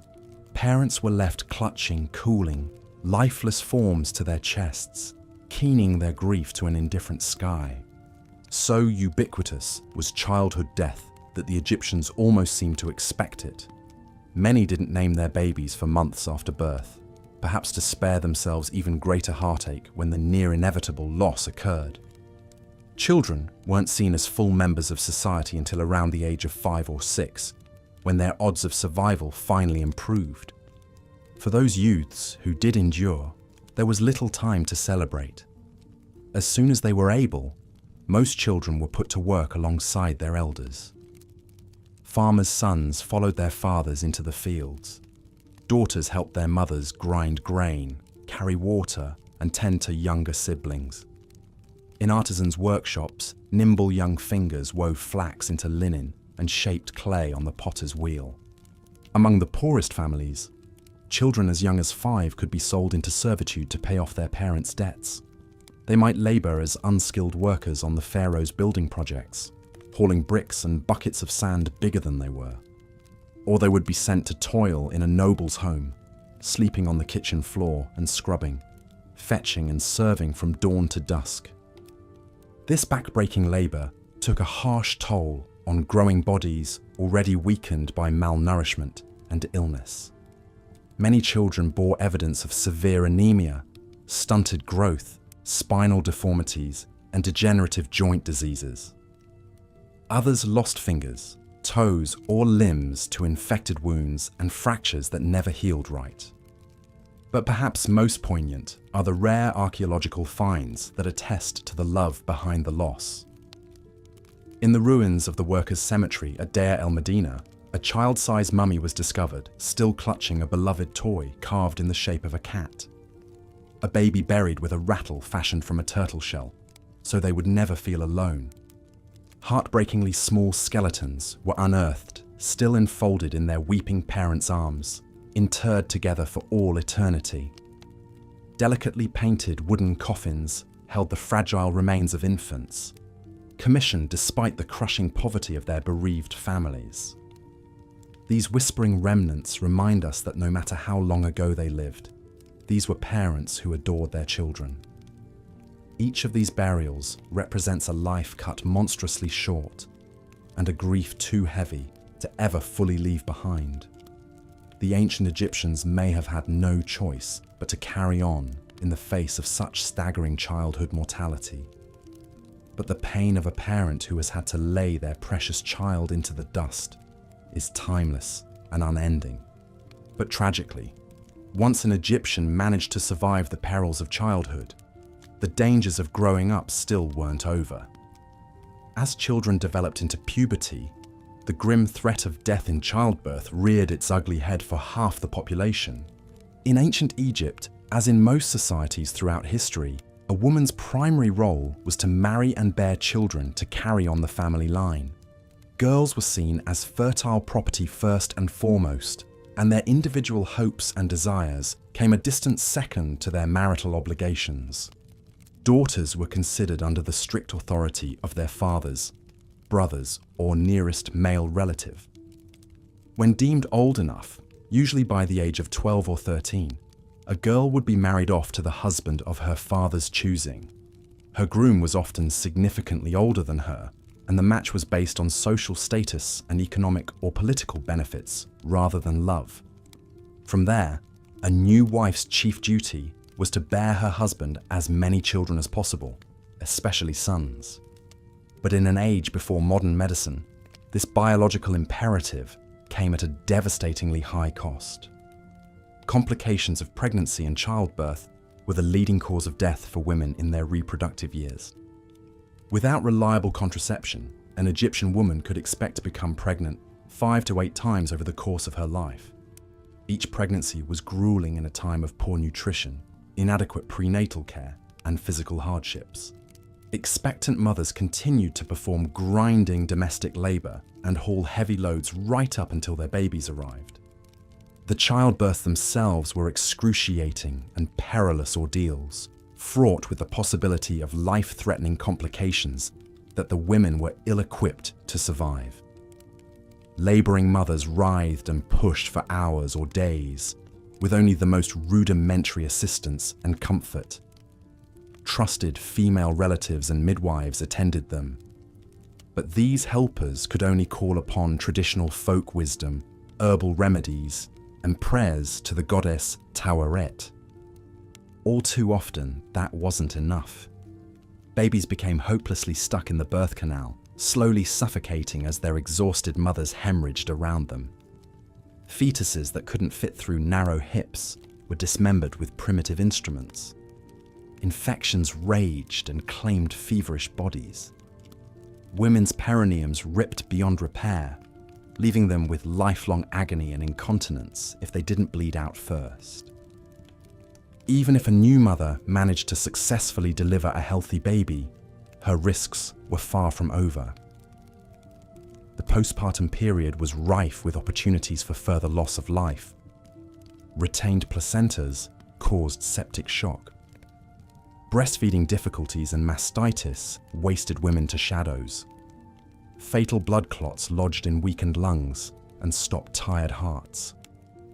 Some women lived through the trauma of multiple stillborn babies, miscarriages, and neonatal deaths before finally succumbing themselves. Others survived only to be rendered sterile by scarring and were cast aside by husbands who valued them solely for their fertility. Lest we think only peasant women suffered such cruel fates, the mummified remains of queens and princesses tell similar stories. Damage to their pelvic bones and evidence of severe birthing injuries have been found in the corpses of some of Egypt's highest-born ladies. Not even royal blood could save them from the inescapable dangers of their sex. As in childhood, the spectre of sudden death lurked at every stage of an ancient Egyptian woman's life. From pubescent bride to birthing bed, the grim cycles of fertility bound their bodies to an existence that was all too often cut unnaturally short. There was no escaping the perils of simply being female. The best an ordinary woman could hope for was to bear living children to secure her place in the family, and then to toil in servitude and ill health into old age. The worst was an agonizingly prolonged descent into darkness, drowning in her own blood, amid the stench of lurid infection and the wails of the motherless infant she left behind. But even women who managed to avoid the ravages of death in childbirth still faced oppression and restriction at every turn. In ancient Egypt's rigidly patriarchal society, a woman's worth depended entirely on her relationship to the men who controlled her. Daughters were always under the authority of their fathers or nearest male relative. At no point in her life was a woman considered an autonomous being. She couldn't own or inherit property or land, except under extremely rare circumstances. A woman was essentially the property of her father, then her husband, to be disposed of as he saw fit. A respectable woman's role was to serve as a virtuous wife and mother, overseeing her household and ensuring her husband's comfort and pleasure. Grinding grain, baking bread, brewing beer, spinning linen, tending children, and satisfying her husband's sexual urges were a woman's chief purposes from dawn to dusk. Her most prized attributes were her modesty, obedience, and fertility. An intractable or barren wife could be cast out of the family, left to starve or forced into beggary and prostitution. A husband was well within his rights to beat or mutilate a disobedient wife for even trivial offences, and no one would come to her aid. While in theory, marriage was supposed to be a partnership of complementary equals, in practice, the husband held all the power and made all the decisions. Women had little to no autonomy, even within their marriages. A subservient wife was expected to be quiet, pliant, and submissive, never challenging her husband's actions or opinions. Anything less could invite brutal punishment. Under this system of institutionalized subjugation, women had no true freedom to pursue their own wants and needs. Any hint of independence or defiance could cost them their livelihoods, reputations, and even their lives. Simply by virtue of their gender, they walked a razor's edge every day of their existence. Of course, there were some notable exceptions to these rigid gender roles. A small number of elite women rose to great power and prestige, usually through their connections to the pharaoh. Royal wives, mothers, and daughters could wield significant influence over the king and the court. Some ruled outright as female pharaohs. Others served pivotal roles as gods' wives of Amun, officiating the holiest religious rituals. But these women were extraordinary aberrations, not the rule. The vast majority of Egyptian women, from the poorest peasants to the low nobility, had no such avenues to authority. Their prescribed lot in life was to serve men, bear children, and work until they dropped. Any deviance from this path was swiftly and harshly punished.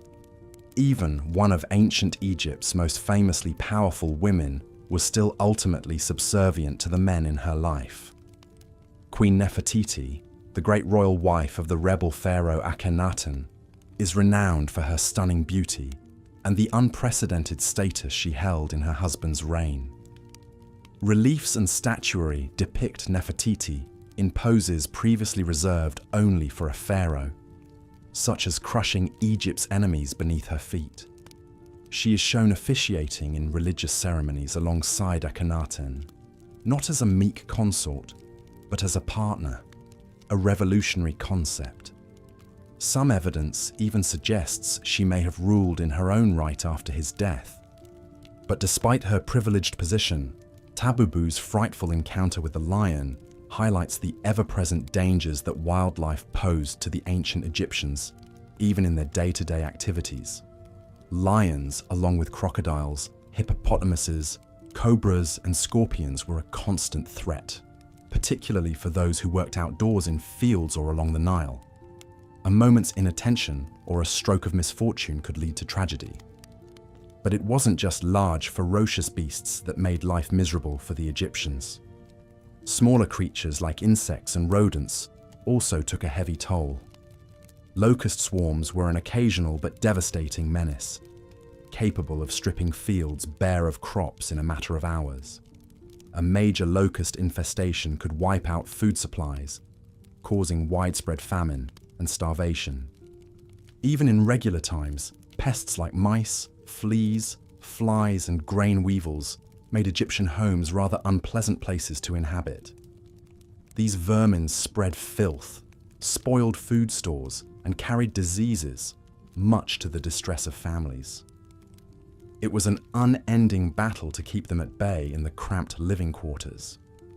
Given the many dangers and discomforts of the natural world, perhaps it's no wonder that the ancient Egyptians placed so much spiritual emphasis on controlling and appeasing the forces of nature through magic, ritual, and religion. They recognized their own vulnerability in the face of untamable wildlife. But as threatening as nature could be, there was another danger to Egyptian children and families that was even more heartbreaking: the grim spectre of childhood mortality. For all but the luckiest Egyptians, death was a frequent visitor to the family home, snatching away infants and youngsters with devastating regularity. The rate of child mortality in ancient Egypt was appallingly high by modern standards. It's estimated that around 1 in 3 Egyptian children died before the age of 5, with even more perishing before reaching adulthood. The causes were many: complications during childbirth, malnourishment, infections, accidents, and injuries. With limited medical knowledge, Egyptians were often helpless to save their ailing little ones. For parents, the grief of losing a child was compounded by the economic hardship it represented. Children were an important part of the family labor force. From a young age, they helped in the fields, pastures, and workshops, or contributed to running the household. Losing these small but valuable workers made the family's struggle for survival even harder. This high mortality rate had a major influence on Egyptian family life. Couples tended to have many children, not only to ensure that some would survive, but to provide security for the parents' old age. Large families with many siblings were the norm, even though it strained resources. The more spares you had, the better your odds of having descendants to provide and care for you in your twilight years. Egyptian parents lived with the knowledge that some of their beloved children would likely be taken from them too soon. It was a painful reality that even the pharaohs in their palaces weren't immune to. The famed boy king Tutankhamun, for example, was preceded by two stillborn daughters, tiny mummies that were buried with him to be cradled in the afterlife. Indeed, the shadow of childhood death loomed so large that it was woven into Egyptian religion and culture. Children were buried with great care and ritual, often with grave goods like toys, amulets, and food to comfort them in the afterlife. The goddess Isis was revered as the protector of children, alongside deities like Bes and Taweret. Magical spells and medical treatises offered remedies and protections for youngsters. Yet the sad truth was that no amulet, spell, or offering could ward off every danger in an Egyptian child's path. For bereaved parents, the only real comfort was the belief that their lost little ones would live again in the beautiful field of reeds, where life was easy and suffering unknown. The trauma and sorrow of losing a child is something that transcends culture and history. It remains one of the most devastating experiences a parent can endure. But for the ancient Egyptians, it was an inescapable part of the fabric of family life, along with all the other hardships they faced. Perhaps it was this constant brush with mortality that made the Egyptians so intent on savoring life's joys and pleasures, indulging in music, dancing, feasting, and games. They understood all too well how fleeting and fragile one's time on earth could be. And so, they cherished their living children fiercely, showered them with affection, and did their best to prepare them for the duties and trials to come. But despite their best efforts, Egyptian parents couldn't shield their children from every danger. And one of the greatest threats to a child's health and safety often came from the very people who were supposed to protect them: Egypt's primitive doctors and surgeons. To our modern eyes, the medical practices of ancient Egypt seem positively gruesome. While Egyptian medicine was actually quite advanced for its time, incorporating observation, diagnosis, and treatment, it was still a crude and unsanitary affair.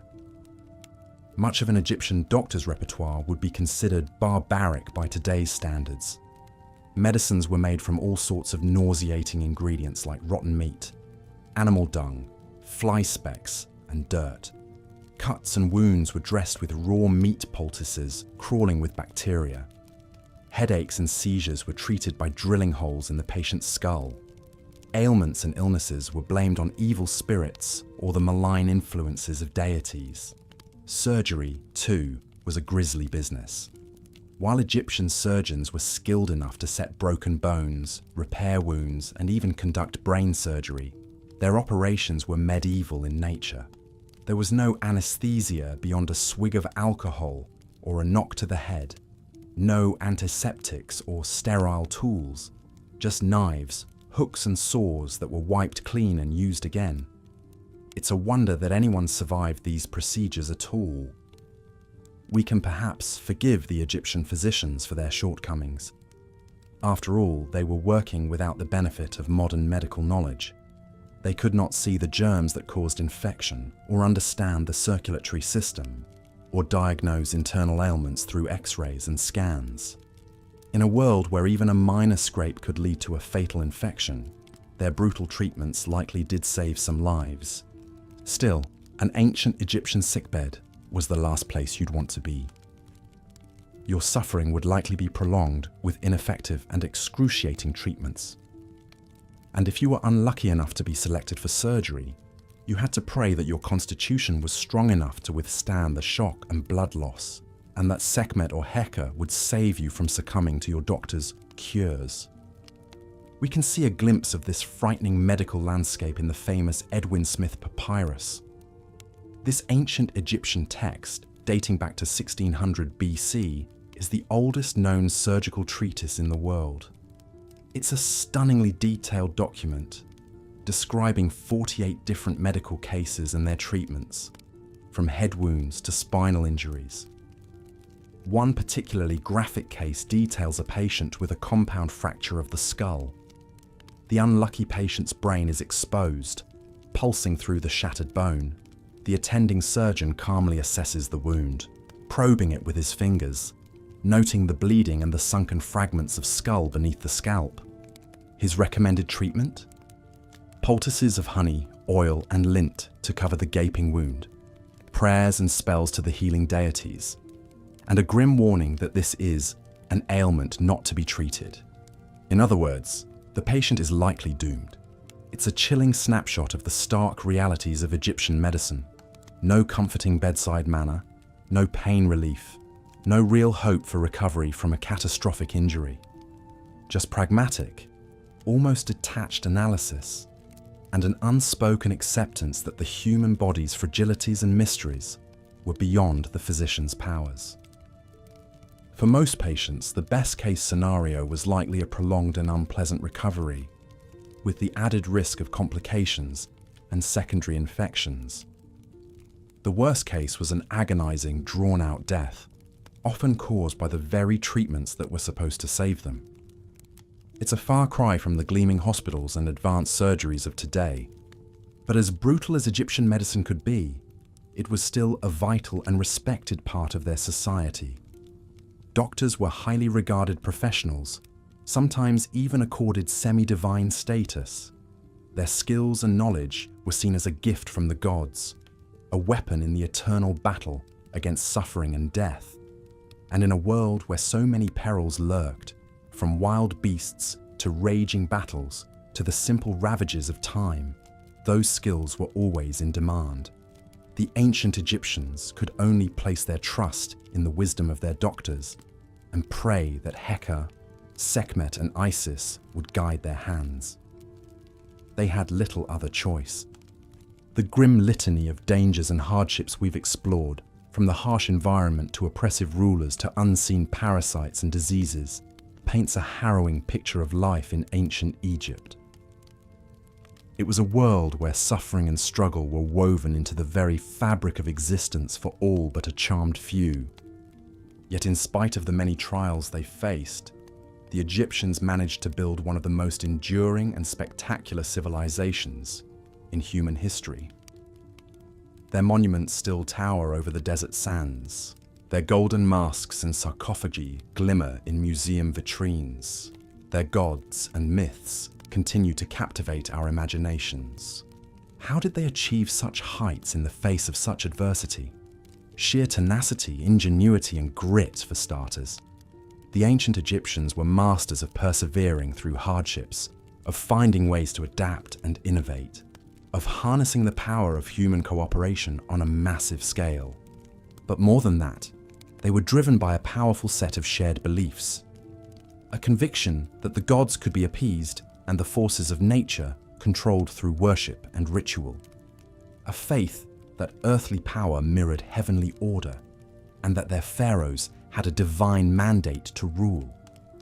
A certainty that life, in all its difficulty and impermanence, was just one phase in an eternal journey, and that the virtuous would find their reward in the paradise of the afterworld. These beliefs gave the Egyptians a sense of purpose, structure, and continuity, that helped them endure the upheavals of history. The humble peasant toiling in the fields could see his mundane labours as part of a cosmic cycle of death and regeneration. The soldier marching off to battle trusted that the gods would fight alongside him, and that his sacrifice would be celebrated forever. The grieving parent laying a child to rest in the tomb knew it wasn't a final farewell, but a temporary parting before a joyful reunion in the field of reeds. In many ways, Egypt's spiritual world was a mirror image of the material one, but perfected, sanctified, stripped of pain and want.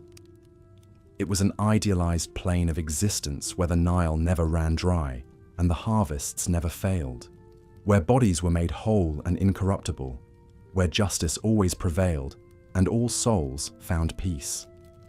Glimpsing this shining vision of eternity gave the Egyptians the strength to carry on through the worst of times. Perhaps that is the greatest wonder of the ancient Egyptians, not their temples or their tombs, but their extraordinary resilience in the face of adversity. Their ability to confront the darkest aspects of the human experience, the suffering and cruelty and loss that are inescapable in any age, and still maintain an unwavering faith in beauty, order, meaning, and the ultimate triumph of the eternal over the temporal.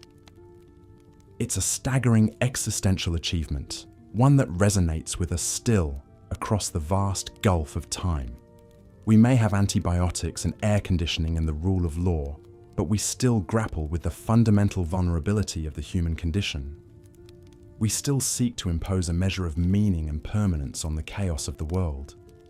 And in our own modern way, we're not so different from the ancient Egyptians, building our pyramids of glass and steel, crafting our identities for the digital afterlife, reaching for transcendence through art and ritual and shared myth. We are all of us fighting the same battle they did, striving to endure and to matter in the face of life's briefness and brutality. So perhaps the deepest lesson we can take from the hardships of ancient Egypt is one of humility, empathy, and awe, a recognition of what the Egyptians were up against and of what they managed to accomplish in spite of it all, a respect for the grit and grace of the men, women, and children who lived and struggled and found beauty along the Nile so long ago. And above all, a profound sense of our shared human journey, our common quest to make something lastingly meaningful out of our finite and fragile lives, as the ancient Egyptians did with such tenacity and splendor. It's a struggle we're all engaged in across the ages and around the world, and there is wisdom and solace to be found in remembering that we do not walk this path alone. The shadows of the Valley of the Kings grow long as the sun sinks behind the cliffs, painting the vast Theban necropolis in shades of gold and fire. The heat of the day begins to fade into the cool of the evening. In the twilight, the ancient past feels close enough to touch. You can almost hear the chanting of the priests, the whisper of linen robes, the rattle of funerary jewelry as a mummified pharaoh is carried to his final resting place. For a fleeting, shimmering moment, the veil between the worlds grows thin. But then the first stars begin to glimmer in the deepening blue, and the spell is broken. The tombs and temples recede into shadow, their secrets sealed away for another night. The long ago voices fade into silence, and yet the stories remain. The triumphs and the tragedies, the soaring monuments and the forgotten graves, the prayers and the protests and the ever-flowing river. They linger in the land, in the artifacts, in the very dust, an eternal testament to the endurance of the human spirit. We may walk a different road, under different skies, but the ancient Egyptians are still with us, as all those who came before us are. Their hopes and their heartbreaks, their wisdom and their warnings, their unyielding insistence on creating meaning in the face of life's harshness, all of it echoes in our own journeys. So let us remember them as we lie in the dark and drift towards dreams. Let us carry their stories with us and add our own verses to the time-worn tale. Let us face our own struggles and sorrows with the same courage and the same unwavering faith. For we are all part of the same ancient current, all heirs to the same human inheritance. The Nile still flows from the heart of Africa to the sea, and the cycle of the sun still turns from the eastern horizon to the west. And as long as the story continues, as long as there are those who remember and dream and build, a part of ancient Egypt will live on, not in the cold permanence of stone, but in the warm breath of the telling. Good night, and may your journey through the field of reeds be joyful and filled with light. Life in ancient Egypt was often nasty, brutish, and short for the majority of its inhabitants, while the towering pyramids, glittering golden treasures, and regal pharaohs in their magnificent headdresses capture our imaginations. These are carefully curated snapshots that don't reflect the harsh realities faced by most Egyptians, high and low alike. Behind the burnished veneer of wealth and artistry lay a civilization built on backbreaking labor, rigid hierarchy, and the unforgiving caprice of the natural world. One of the greatest hardships ancient Egyptians contended with daily was the oppressive social hierarchy that defined every aspect of life. The pharaoh reigned supreme at the apex of the pyramid, revered as a living god whose word was absolute law. Beneath him was a small cadre of nobles, priests, and scribes who wielded power and privilege. But the vast majority of Egyptians toiled at the bottom as farmers, laborers, and slaves, with little hope of upward mobility.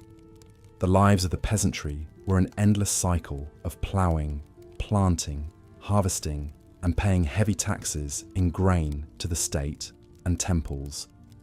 Most barely scraped by, living hand to mouth in crumbling mud brick hovels. During the annual flooding of the Nile, they were conscripted to work on the pharaoh's great building projects in the searing heat of the sun. The lucky ones hauled limestone blocks up ramps to construct the pyramids. Others dug canals, repaired dikes, or dragged barges laden with obelisks and colossal statues hundreds of miles. It was exhausting, dangerous work using only the most primitive tools and brute strength. We can only imagine the suffering of the estimated 100,000 laborers who built the Great Pyramid of Giza over 20 years during the reign of Pharaoh Khufu, around 2550 BC. Barefoot and bare-backed, they worked in punishing conditions, chiseling and hauling 2.5-ton blocks up a sweltering stone ramp to a height of over 450 feet. Injuries, sunstroke, and death were commonplace. Barracks and cemeteries around the pyramid show that workers often died before the age of 30 from the extreme physical strain, bone fractures, and lung disease from inhaling stone dust. And yet Khufu himself lived in supreme luxury, sailing his royal yacht, Horizon of the Two Lands, up and down the Nile, hunting lions in the desert, and being fanned by servants under the cedar roof of his palace. The contrast between those who commanded the labor and those who gave their lives to it couldn't be starker. At least the pyramid builders were technically free subjects and not slaves, though one wonders if there was much difference given their lack of control over their lives and destinies. But true slavery was widely practiced in ancient Egypt. Captives seized in military campaigns were pressed into a lifetime of forced labor in the galleys, quarries, mines, and fields. And any Egyptian could be enslaved for falling into debt, which happened frequently in times of famine, or when the Nile failed to adequately flood and yield a good harvest. Records from the reign of Pharaoh Sneferu around 2600 BC tell of severe hardship when the annual inundation was too low for several years in a row. With crops withering in the fields, many farmers became destitute. To feed their families, they sold themselves into bondage to their creditors and to labor on the pharaoh's building projects. Sneferu commissioned the first true pyramid, the Red Pyramid, at Dashur. thousands slaved to build his monument in the blazing desert heat, many dropping dead from exhaustion and deprivation. To add insult to injury, Sneferu decreed that slaves could now be put to death for the crimes of their masters and have their skins stretched over his drums. Such was the complete dehumanization and expendability of a person who had the misfortune to become enslaved. But even the pharaoh himself was not immune from the harsh brutalities of ancient Egyptian life, especially given the endless wars and military campaigns waged to expand and defend the empire's borders. While pharaohs were worshipped as invincible god-kings, many met their ends violently on the battlefield or saw their reigns marred by turmoil and bloodshed. A life of conquest and military glory was deemed the highest virtue for a pharaoh, but it came at a steep price. Perhaps no pharaoh embodied the relentless military zeal more than Thutmose III, who led 17 campaigns into Canaan and Syria over 20 years in the 15th century BC.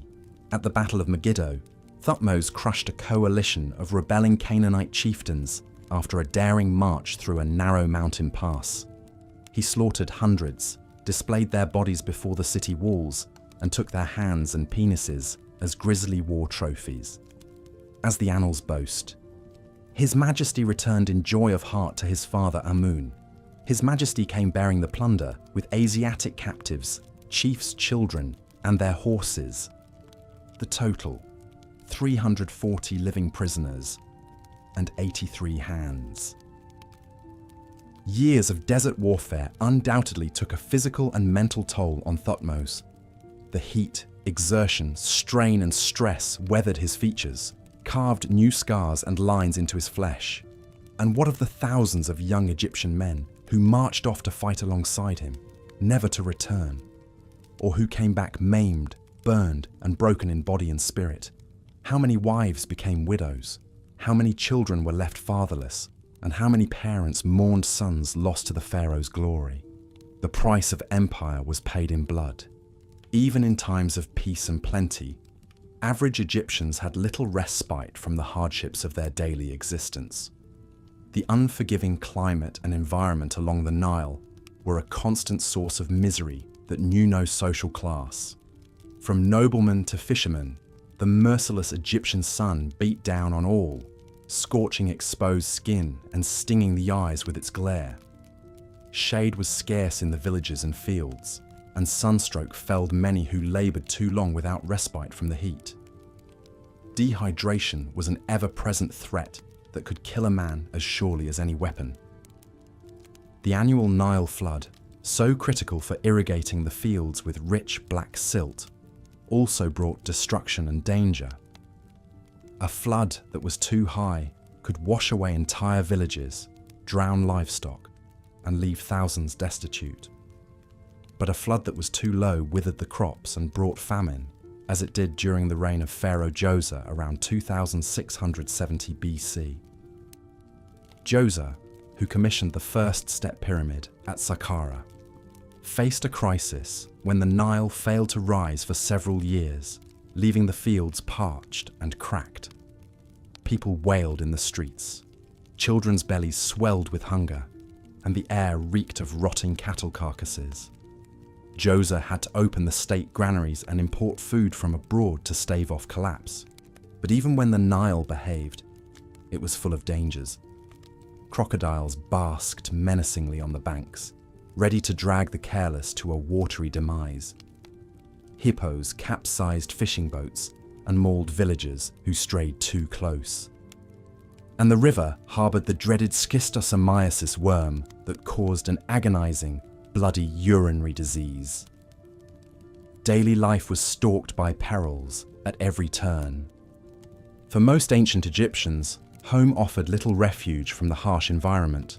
The typical mud brick house had just a few small rooms clustered around an open courtyard, with a roof of palm logs and thatch that let in the scorching sun and the frigid night air.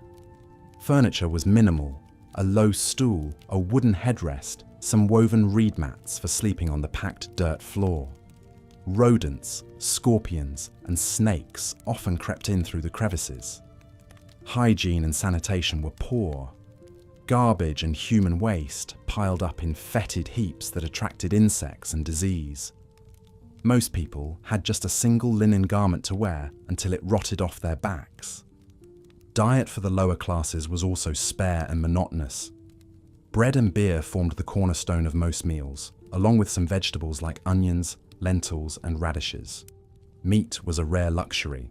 Malnutrition left people vulnerable to a host of afflictions like anemia, scurvy, and bone deformities. Parasites like roundworm and tapeworm were almost universal. Arthritis, tuberculosis, and abscesses ravaged weakened bodies. Physical evidence from commoner cemeteries reveals the harsh toll of this excruciating daily existence. Life was especially brutal for ancient Egyptian women, who had very little autonomy or agency of their own. Women were essentially considered the property of their fathers or husbands, to be disposed of in marriage as soon as they reached puberty. They could not own property, initiate a divorce, or live independently. Their primary value was in their fertility and ability to produce children, preferably sons, for their husbands. Many girls became mothers as young teens and risked death in childbirth. A woman who could not bear children was frequently cast out. In fact, child mortality was so high that many Egyptians didn't name their babies for several weeks, lest they become attached to one who might perish. Perhaps 1 in 3 infants died before their first birthday from disease, accidents, and malnutrition. Young children had to grow up fast to avoid the same fate. As soon as they could walk and carry a load, they were put to work in the home and fields to contribute to the family's survival. Most had no opportunity for schooling and followed their parents into lives of poverty and toil. In time, even the magnificence of mighty pharaohs crumbled to dust, plundered by the depravity of their descendants. The spectacle of public executions, where suspected tomb robbers were brutally impaled or had their noses and ears cut off before being staked out in the sun to die, became more frequent as the kingdom declined. Corruption, greed, and lawlessness gnawed at the roots of the natural order, Ma'at, which had sustained Egyptian civilization for millennia. And so ancient Egypt, that endlessly fascinating and romantic land that has captured imaginations for centuries, was also a place of tremendous brutality and human suffering on a mass scale. The price of mighty monuments and golden treasures was paid by countless oppressed, uneducated, and sickly subjects whose voices are largely lost to history. Life for most was a constant struggle against hunger, disease, injustice, and untold miseries. And yet they endured, finding what small joys they could, building families and friendships, striving to uphold Ma'at and earn a blessed afterlife, all while in the shadow of their oppressors. Perhaps that is ancient Egypt's greatest legacy, the resilience of the human spirit to persist and reach such heights of artistic and cultural achievement despite the odds. Its people showed that the will to organize and create can coexist with the capacity to exploit and destroy. That fragile beauty and meaning can be forged amid the harsh crucible of chaos and suffering. Like the imperishable stars the Egyptians revered, their works and their wonder have endured across the ages to inspire us today, even as the full brutal reality that birthed them fades mercifully into the realm of distant history and half-remembered dreams. Childhood in ancient Egypt was a precarious existence. Infant and child mortality rates were heartbreakingly high, with many children not surviving to see adulthood. The skeletons of children are among the most common remains found by archaeologists, a grim testament to the frequency of early death. Malnutrition was a constant spectre, as limited food variety and occasional famines stunted growth and left children vulnerable to a host of illnesses. Infectious diseases like smallpox, tuberculosis, and pneumonia claimed countless young lives, as did intestinal parasites from impure water and contaminated food. With no vaccinations or antibiotics, Even a minor cut or everyday infection could quickly prove fatal to a child. Accidents were another common killer in a world of open cooking fires, unprotected wells, free-roaming livestock, and dangerous wildlife. Drownings, falls, burns, and animal attacks added to the litany of hazards. For those children who survived infancy, the spectre of death still loomed large. Ancient Egyptian parents were well acquainted with the grief of burying a child. Elaborate child burials with carefully crafted grave goods, miniature coffins, and even mummification attest to the emotional devastation of losing a son or daughter. Some families endured the pain of losing multiple children. It's believed many Egyptians had frequent pregnancies to ensure some offspring survived. Children were an insurance policy against the harsh realities of the time. Yet there was little time to shelter or coddle children, however much parents may have wanted to. The demands of daily survival meant that children were put to work early in life, assisting their parents in household tasks, agricultural duties, or learning a craft or trade. For peasant children, this often meant backbreaking labor in the fields or tending livestock in hazardous conditions. Children of artisans would toil alongside their parents in hot, dusty workshops. Even for children of nobility, the responsibilities and expectations of their position allowed for only a fleeting childhood. The exception was royal children, and even then only for a short time. Princes and princesses enjoyed lives of plenty and privilege, with servants and slaves attending to their every need. They had time for play and school, learning to read, write, and master subjects like math, science, geography, and foreign languages to prepare them for the duties of leadership. Yet royal children also faced strict discipline, rigid social rules, and high expectations. A royal son in particular was expected to train as a military commander and uphold all the functions of kingship. Any physical or character failing could dash his prospects. The Crown Prince Ptah, for example, is believed to have lost his position for the transgression of dallying with a royal concubine. For royal daughters, childhood was largely a prelude to marriage, either to a brother, half-brother, or carefully selected noble to solidify the dynastic line and political alliances. While they could become powerful queens in their own right, their path was still closely prescribed. And even royal children were not immune to the health hazards of the time. Tutankhamun's tomb, for instance, contained 2 mummified fetuses thought to be his prematurely born daughters. As in many ancient societies, childhood was a luxury that most Egyptians simply could not afford. Growing up was less of a nurturing journey than a survival gauntlet against a multitude of dangers, demanding an early maturity. This stark reality puts the incredible accomplishments of the Egyptian people in even sharper relief. That they built such a sophisticated civilization in the face of unrelenting hardship is a testament to the resilience of the human spirit. While ancient Egyptians had some remedies to alleviate suffering, medical treatment was still a gruesome and terrifying prospect for most. Without the benefit of modern science, the ancient Egyptians relied on a mixture of practical observation, trial and error, and spiritual beliefs to address injury and disease. The Edwin Smith Papyrus, dating back to around 1600 BC, provides a sobering glimpse into the realities of ancient Egyptian medicine. This remarkable document details 48 surgical cases, each laid out with clinical notes on injuries, diagnoses, treatments, and prognoses. The cases range from gaping head wounds to fractured collarbones to crushed vertebrae. It's both a pioneering work of empirical medicine and a horrifying record of the suffering of ancient patients. In one particularly graphic case, a patient has suffered a severe compound fracture of the skull, with cranial debris and exposed brain matter. The unnamed surgeon describes his examination, thrusting the fingers into the opening and probing the wound. He notes the fluttering and crackling sensation beneath his fingertips. With admirable honesty, he records his judgment: an ailment not to be treated.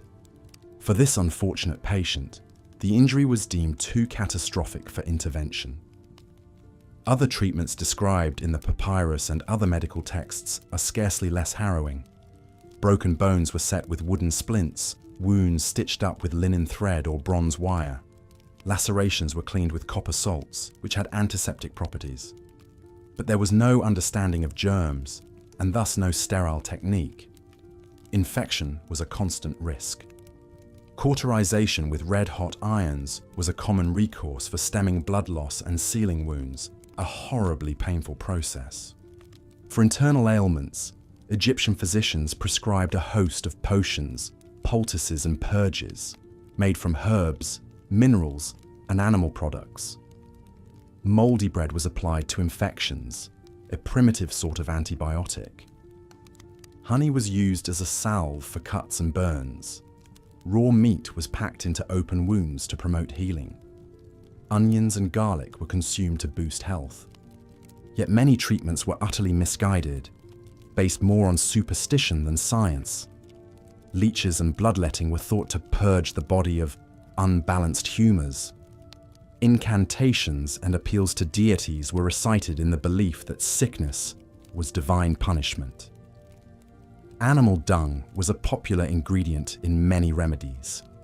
It's sobering to think of the agony patients endured for cures that likely only worsened their condition. Surgery, though rudimentary, was a well-established practice. Ancient Egyptian medical instruments included bronze scalpels, obsidian blades, bone saws, probes, forceps, and scissors. These tools allowed for surprisingly complex procedures like craniotomies, cataract removals, and dental extractions. Yet major surgeries were performed without anesthesia. Patients held or tied down, biting on leather straps in agony. At best, they may have been knocked unconscious or intoxicated with alcohol. Opium poppy extract may have provided some post-operative pain relief for those who survived the procedure.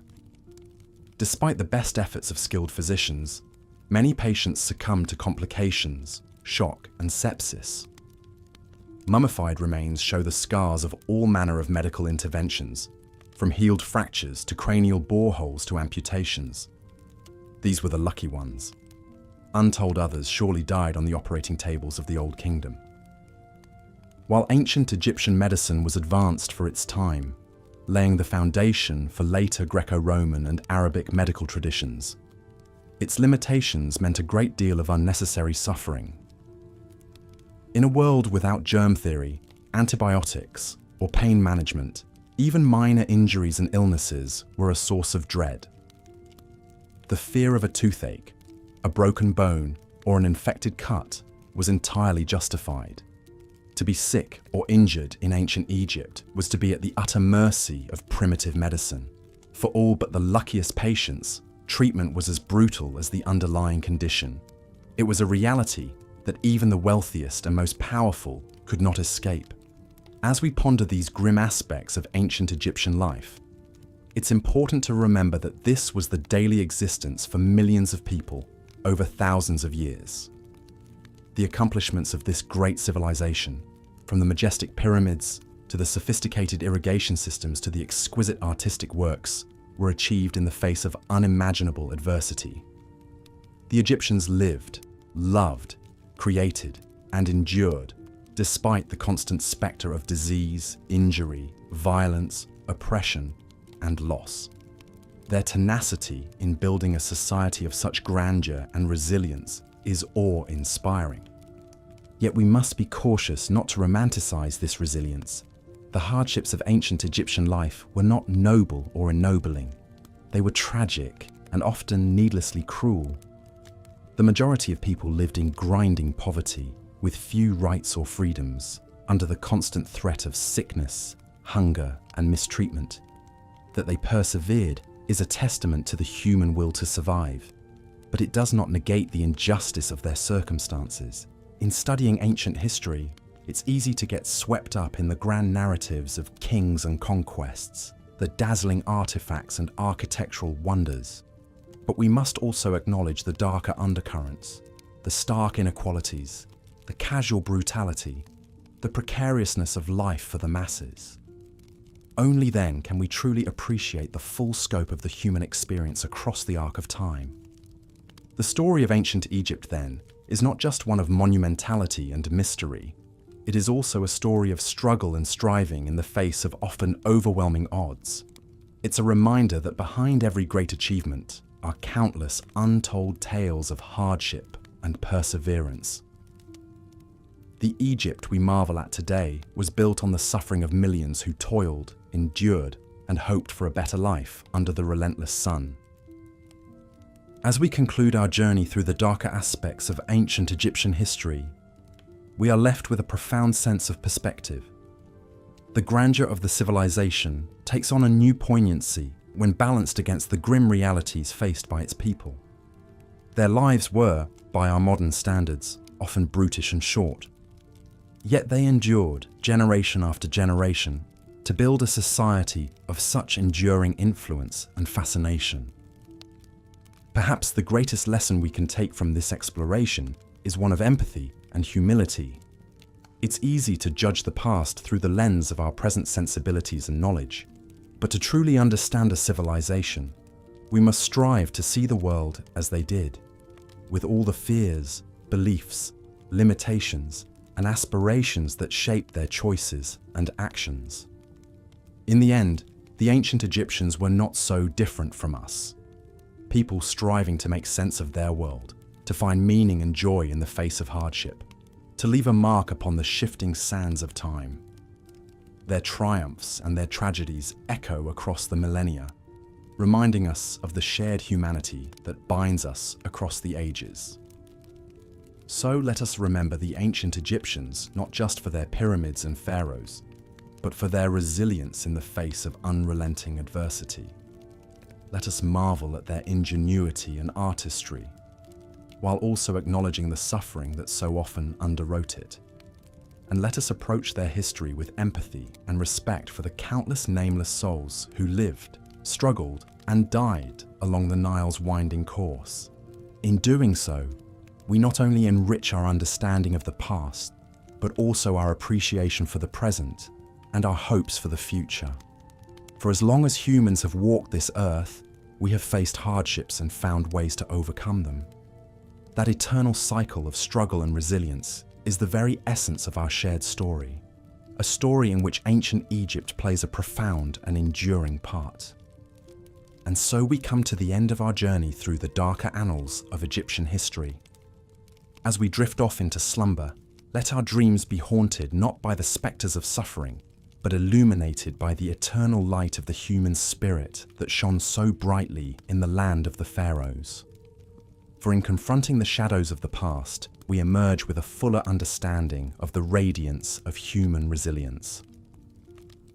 Thank you for joining me on this exploration, and may your dreams be filled with the wonders of the ancient world, as the Nile carries us gently to a new dawn.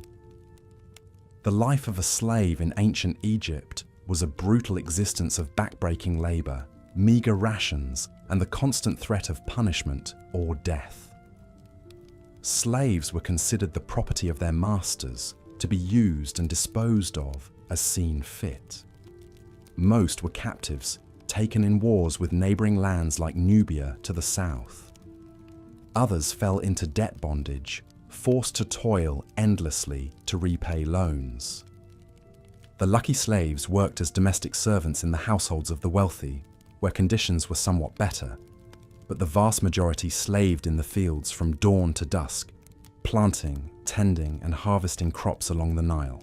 It was grueling work in the scorching Egyptian sun. Cruel taskmasters pushed them to their limits, wielding whips to maintain control and productivity. Perhaps the worst fate for a slave was to be conscripted into forced labor on the pharaoh's massive building projects. Teams of slaves joined with peasants to construct the colossal pyramids that still dominate the Egyptian landscape today. The Great Pyramid of Giza, built for Pharaoh Khufu around 2580 BC, is a breathtaking marvel of engineering and human toil. Hundreds of thousands labored for decades to construct this tomb for the god king to enjoy in the afterlife. Khufu, also known as Cheops, was the son of Sneferu and second pharaoh of the 4th dynasty. By all accounts, he was a megalomaniac obsessed with building the largest pyramid ever. Standing over 480 feet tall and composed of 2.3 million blocks, weighing an average of 2.5 tons each, the Great Pyramid was the tallest man-made structure in the world for 3,800 years. The logistics alone were staggering, but Khufu was relentless in his vision, conscripting a labor force of over 100,000 from across Egypt. They came from all walks of life: slaves, farmers, even skilled artisans and craftsmen. All were expendable resources to be used up in service of the pharaoh's vanity. Working conditions were abysmal. Laborers toiled in gangs to cut, transport, and stack the huge limestone blocks in the searing heat. Skeletons found in the workers' cemetery show signs of arthritis, spinal deformities, and other crippling injuries. Many died on the job from accidents, malnutrition, and sheer exhaustion. They were simply discarded in shallow graves in the sand. As a divine ruler, Khufu never gave a thought to the human cost of his self-aggrandizement. He and the elite enjoyed lives of luxury and leisure, while slaves and commoners broke their bodies to build the king's glorious tomb. This stark disparity between the classes was a fact of life in ancient Egypt. Other pharaohs were equally obsessed with monumentality and uncaring about the price paid in human misery.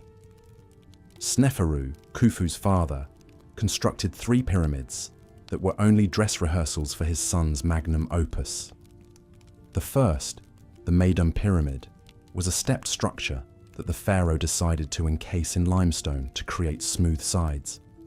But the substrate proved unstable, and the pyramid collapsed during construction, likely killing many workers. Undeterred, Sneferu started again with the bent pyramid at Dashur. Named for the awkward angle of the sides, this odd-looking edifice was another design failure.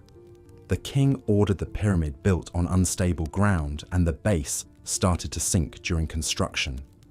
The panicked architects reduced the angle of incline from 54 degrees to 43 degrees halfway up, creating the distinctive bent shape. Again, an unknown number of slaves perished. Finally, Sneferu got it right with the Red Pyramid, named for the rusty hue of its limestone casing. At 341 feet, it was a sizable structure, though it would be dwarfed by Khufu's later Colossus at Giza. The Red Pyramid was a functional funerary complex, but the pharaoh was not yet satisfied. He needed one last rehearsal before handing the reins to his successor. And so, the aged king commanded yet another pyramid to be built beside the bent pyramid at Dashur. Known today as the Black Pyramid, very little remains of this mysterious structure. Some Egyptologists believe it was abandoned when Sneferu finally died, his megalomaniac vision left unfinished as his consciousness winged toward the afterlife. All told, Sneferu may have pressed nearly 1 million souls into forced service to construct these testaments to his own vanity. The number crushed by blocks, broken by falls, or cut down by disease and deprivation is impossible to calculate. But no price in blood was too high for the whims of the living God. Such was the lot of the average Egyptian. While slaves had essentially no rights, the peasant class was only slightly better off. Farmers were not owned outright, but they were still subject to the absolute power of the king and compelled to labor for the state for a portion of the year. During the season of Akhet, the annual Nile flooding, gangs of peasants were conscripted to work on irrigation projects, dredge canals, and shore up dikes under royal decree. When the king required their labor, farming families' fields went untended, lowering their crop yields, and these yields were already taxed heavily by the state as well. It was a precarious cycle that left most commoners living on the edge of subsistence, always fearing a bad flood, pest infestation, or poor harvest that could plunge them into destitution and hunger. Some desperate peasants ended up selling themselves into debt servitude when times got too lean. A loan of seed grain or a few livestock could lead to a life of indentured service and misery, with entire families enslaved to pay off ever-increasing interest to landowners and moneylenders. The wealthy also sometimes enslaved children outright, breaking apart families. Punishments for slaves who displeased their masters were always brutal. Beatings, brandings, and mutilations were common for minor offences. Those who attempted escape could expect execution in a variety of horrific ways: impalement, beheading, being burned alive, or fed to Nile crocodiles as a warning to others. The bodies were often displayed publicly as a macabre message, but despite the cruelty, the enslavement, the subjugation, and lack of freedom, Egyptian slaves and peasants endured.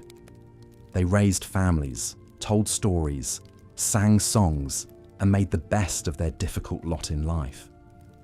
The incredible monuments and wonders of this remarkable civilization were built on their scarred backs and calloused hands. For this, if nothing else, they should be remembered. The faceless, toiling masses whose suffering birthed a legacy of greatness. And so, as we come to the end of our journey through the darker annals of ancient Egyptian life, we see a society of stark contrasts. Breathtaking wealth, artistry, and accomplishment built upon strata of exploitation and human bondage. Tyrant god-kings obsessed with their own immortality, oblivious to the mortality of their subjects. A complex civilization capable of mathematical and engineering marvels, but blind to the most basic conceptions of human rights and dignity. In many ways, ancient Egypt was a glittering monument to human achievement, innovation, and sheer audacity.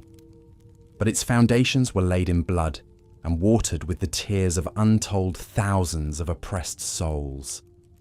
This is the dualistic truth we must hold in our minds, the moral reckoning we must make with the past. Only by acknowledging both the light and shadow can we truly understand this endlessly fascinating culture. And with that thought, we'll bring our exploration to a close. I hope you found this journey through history both informative and restful. These ancient tales have a certain dreamlike quality, inviting us to ponder the eternal cycles of the human experience as we drift off to slumber. If you've enjoyed this soft-spoken survey of ancient Egyptian life, please consider leaving a like and subscribing to this channel. Thank you for spending this quiet time traveling with me to a distant age. May your dreams be filled with wonders and your sleep be deep and refreshing. Good night.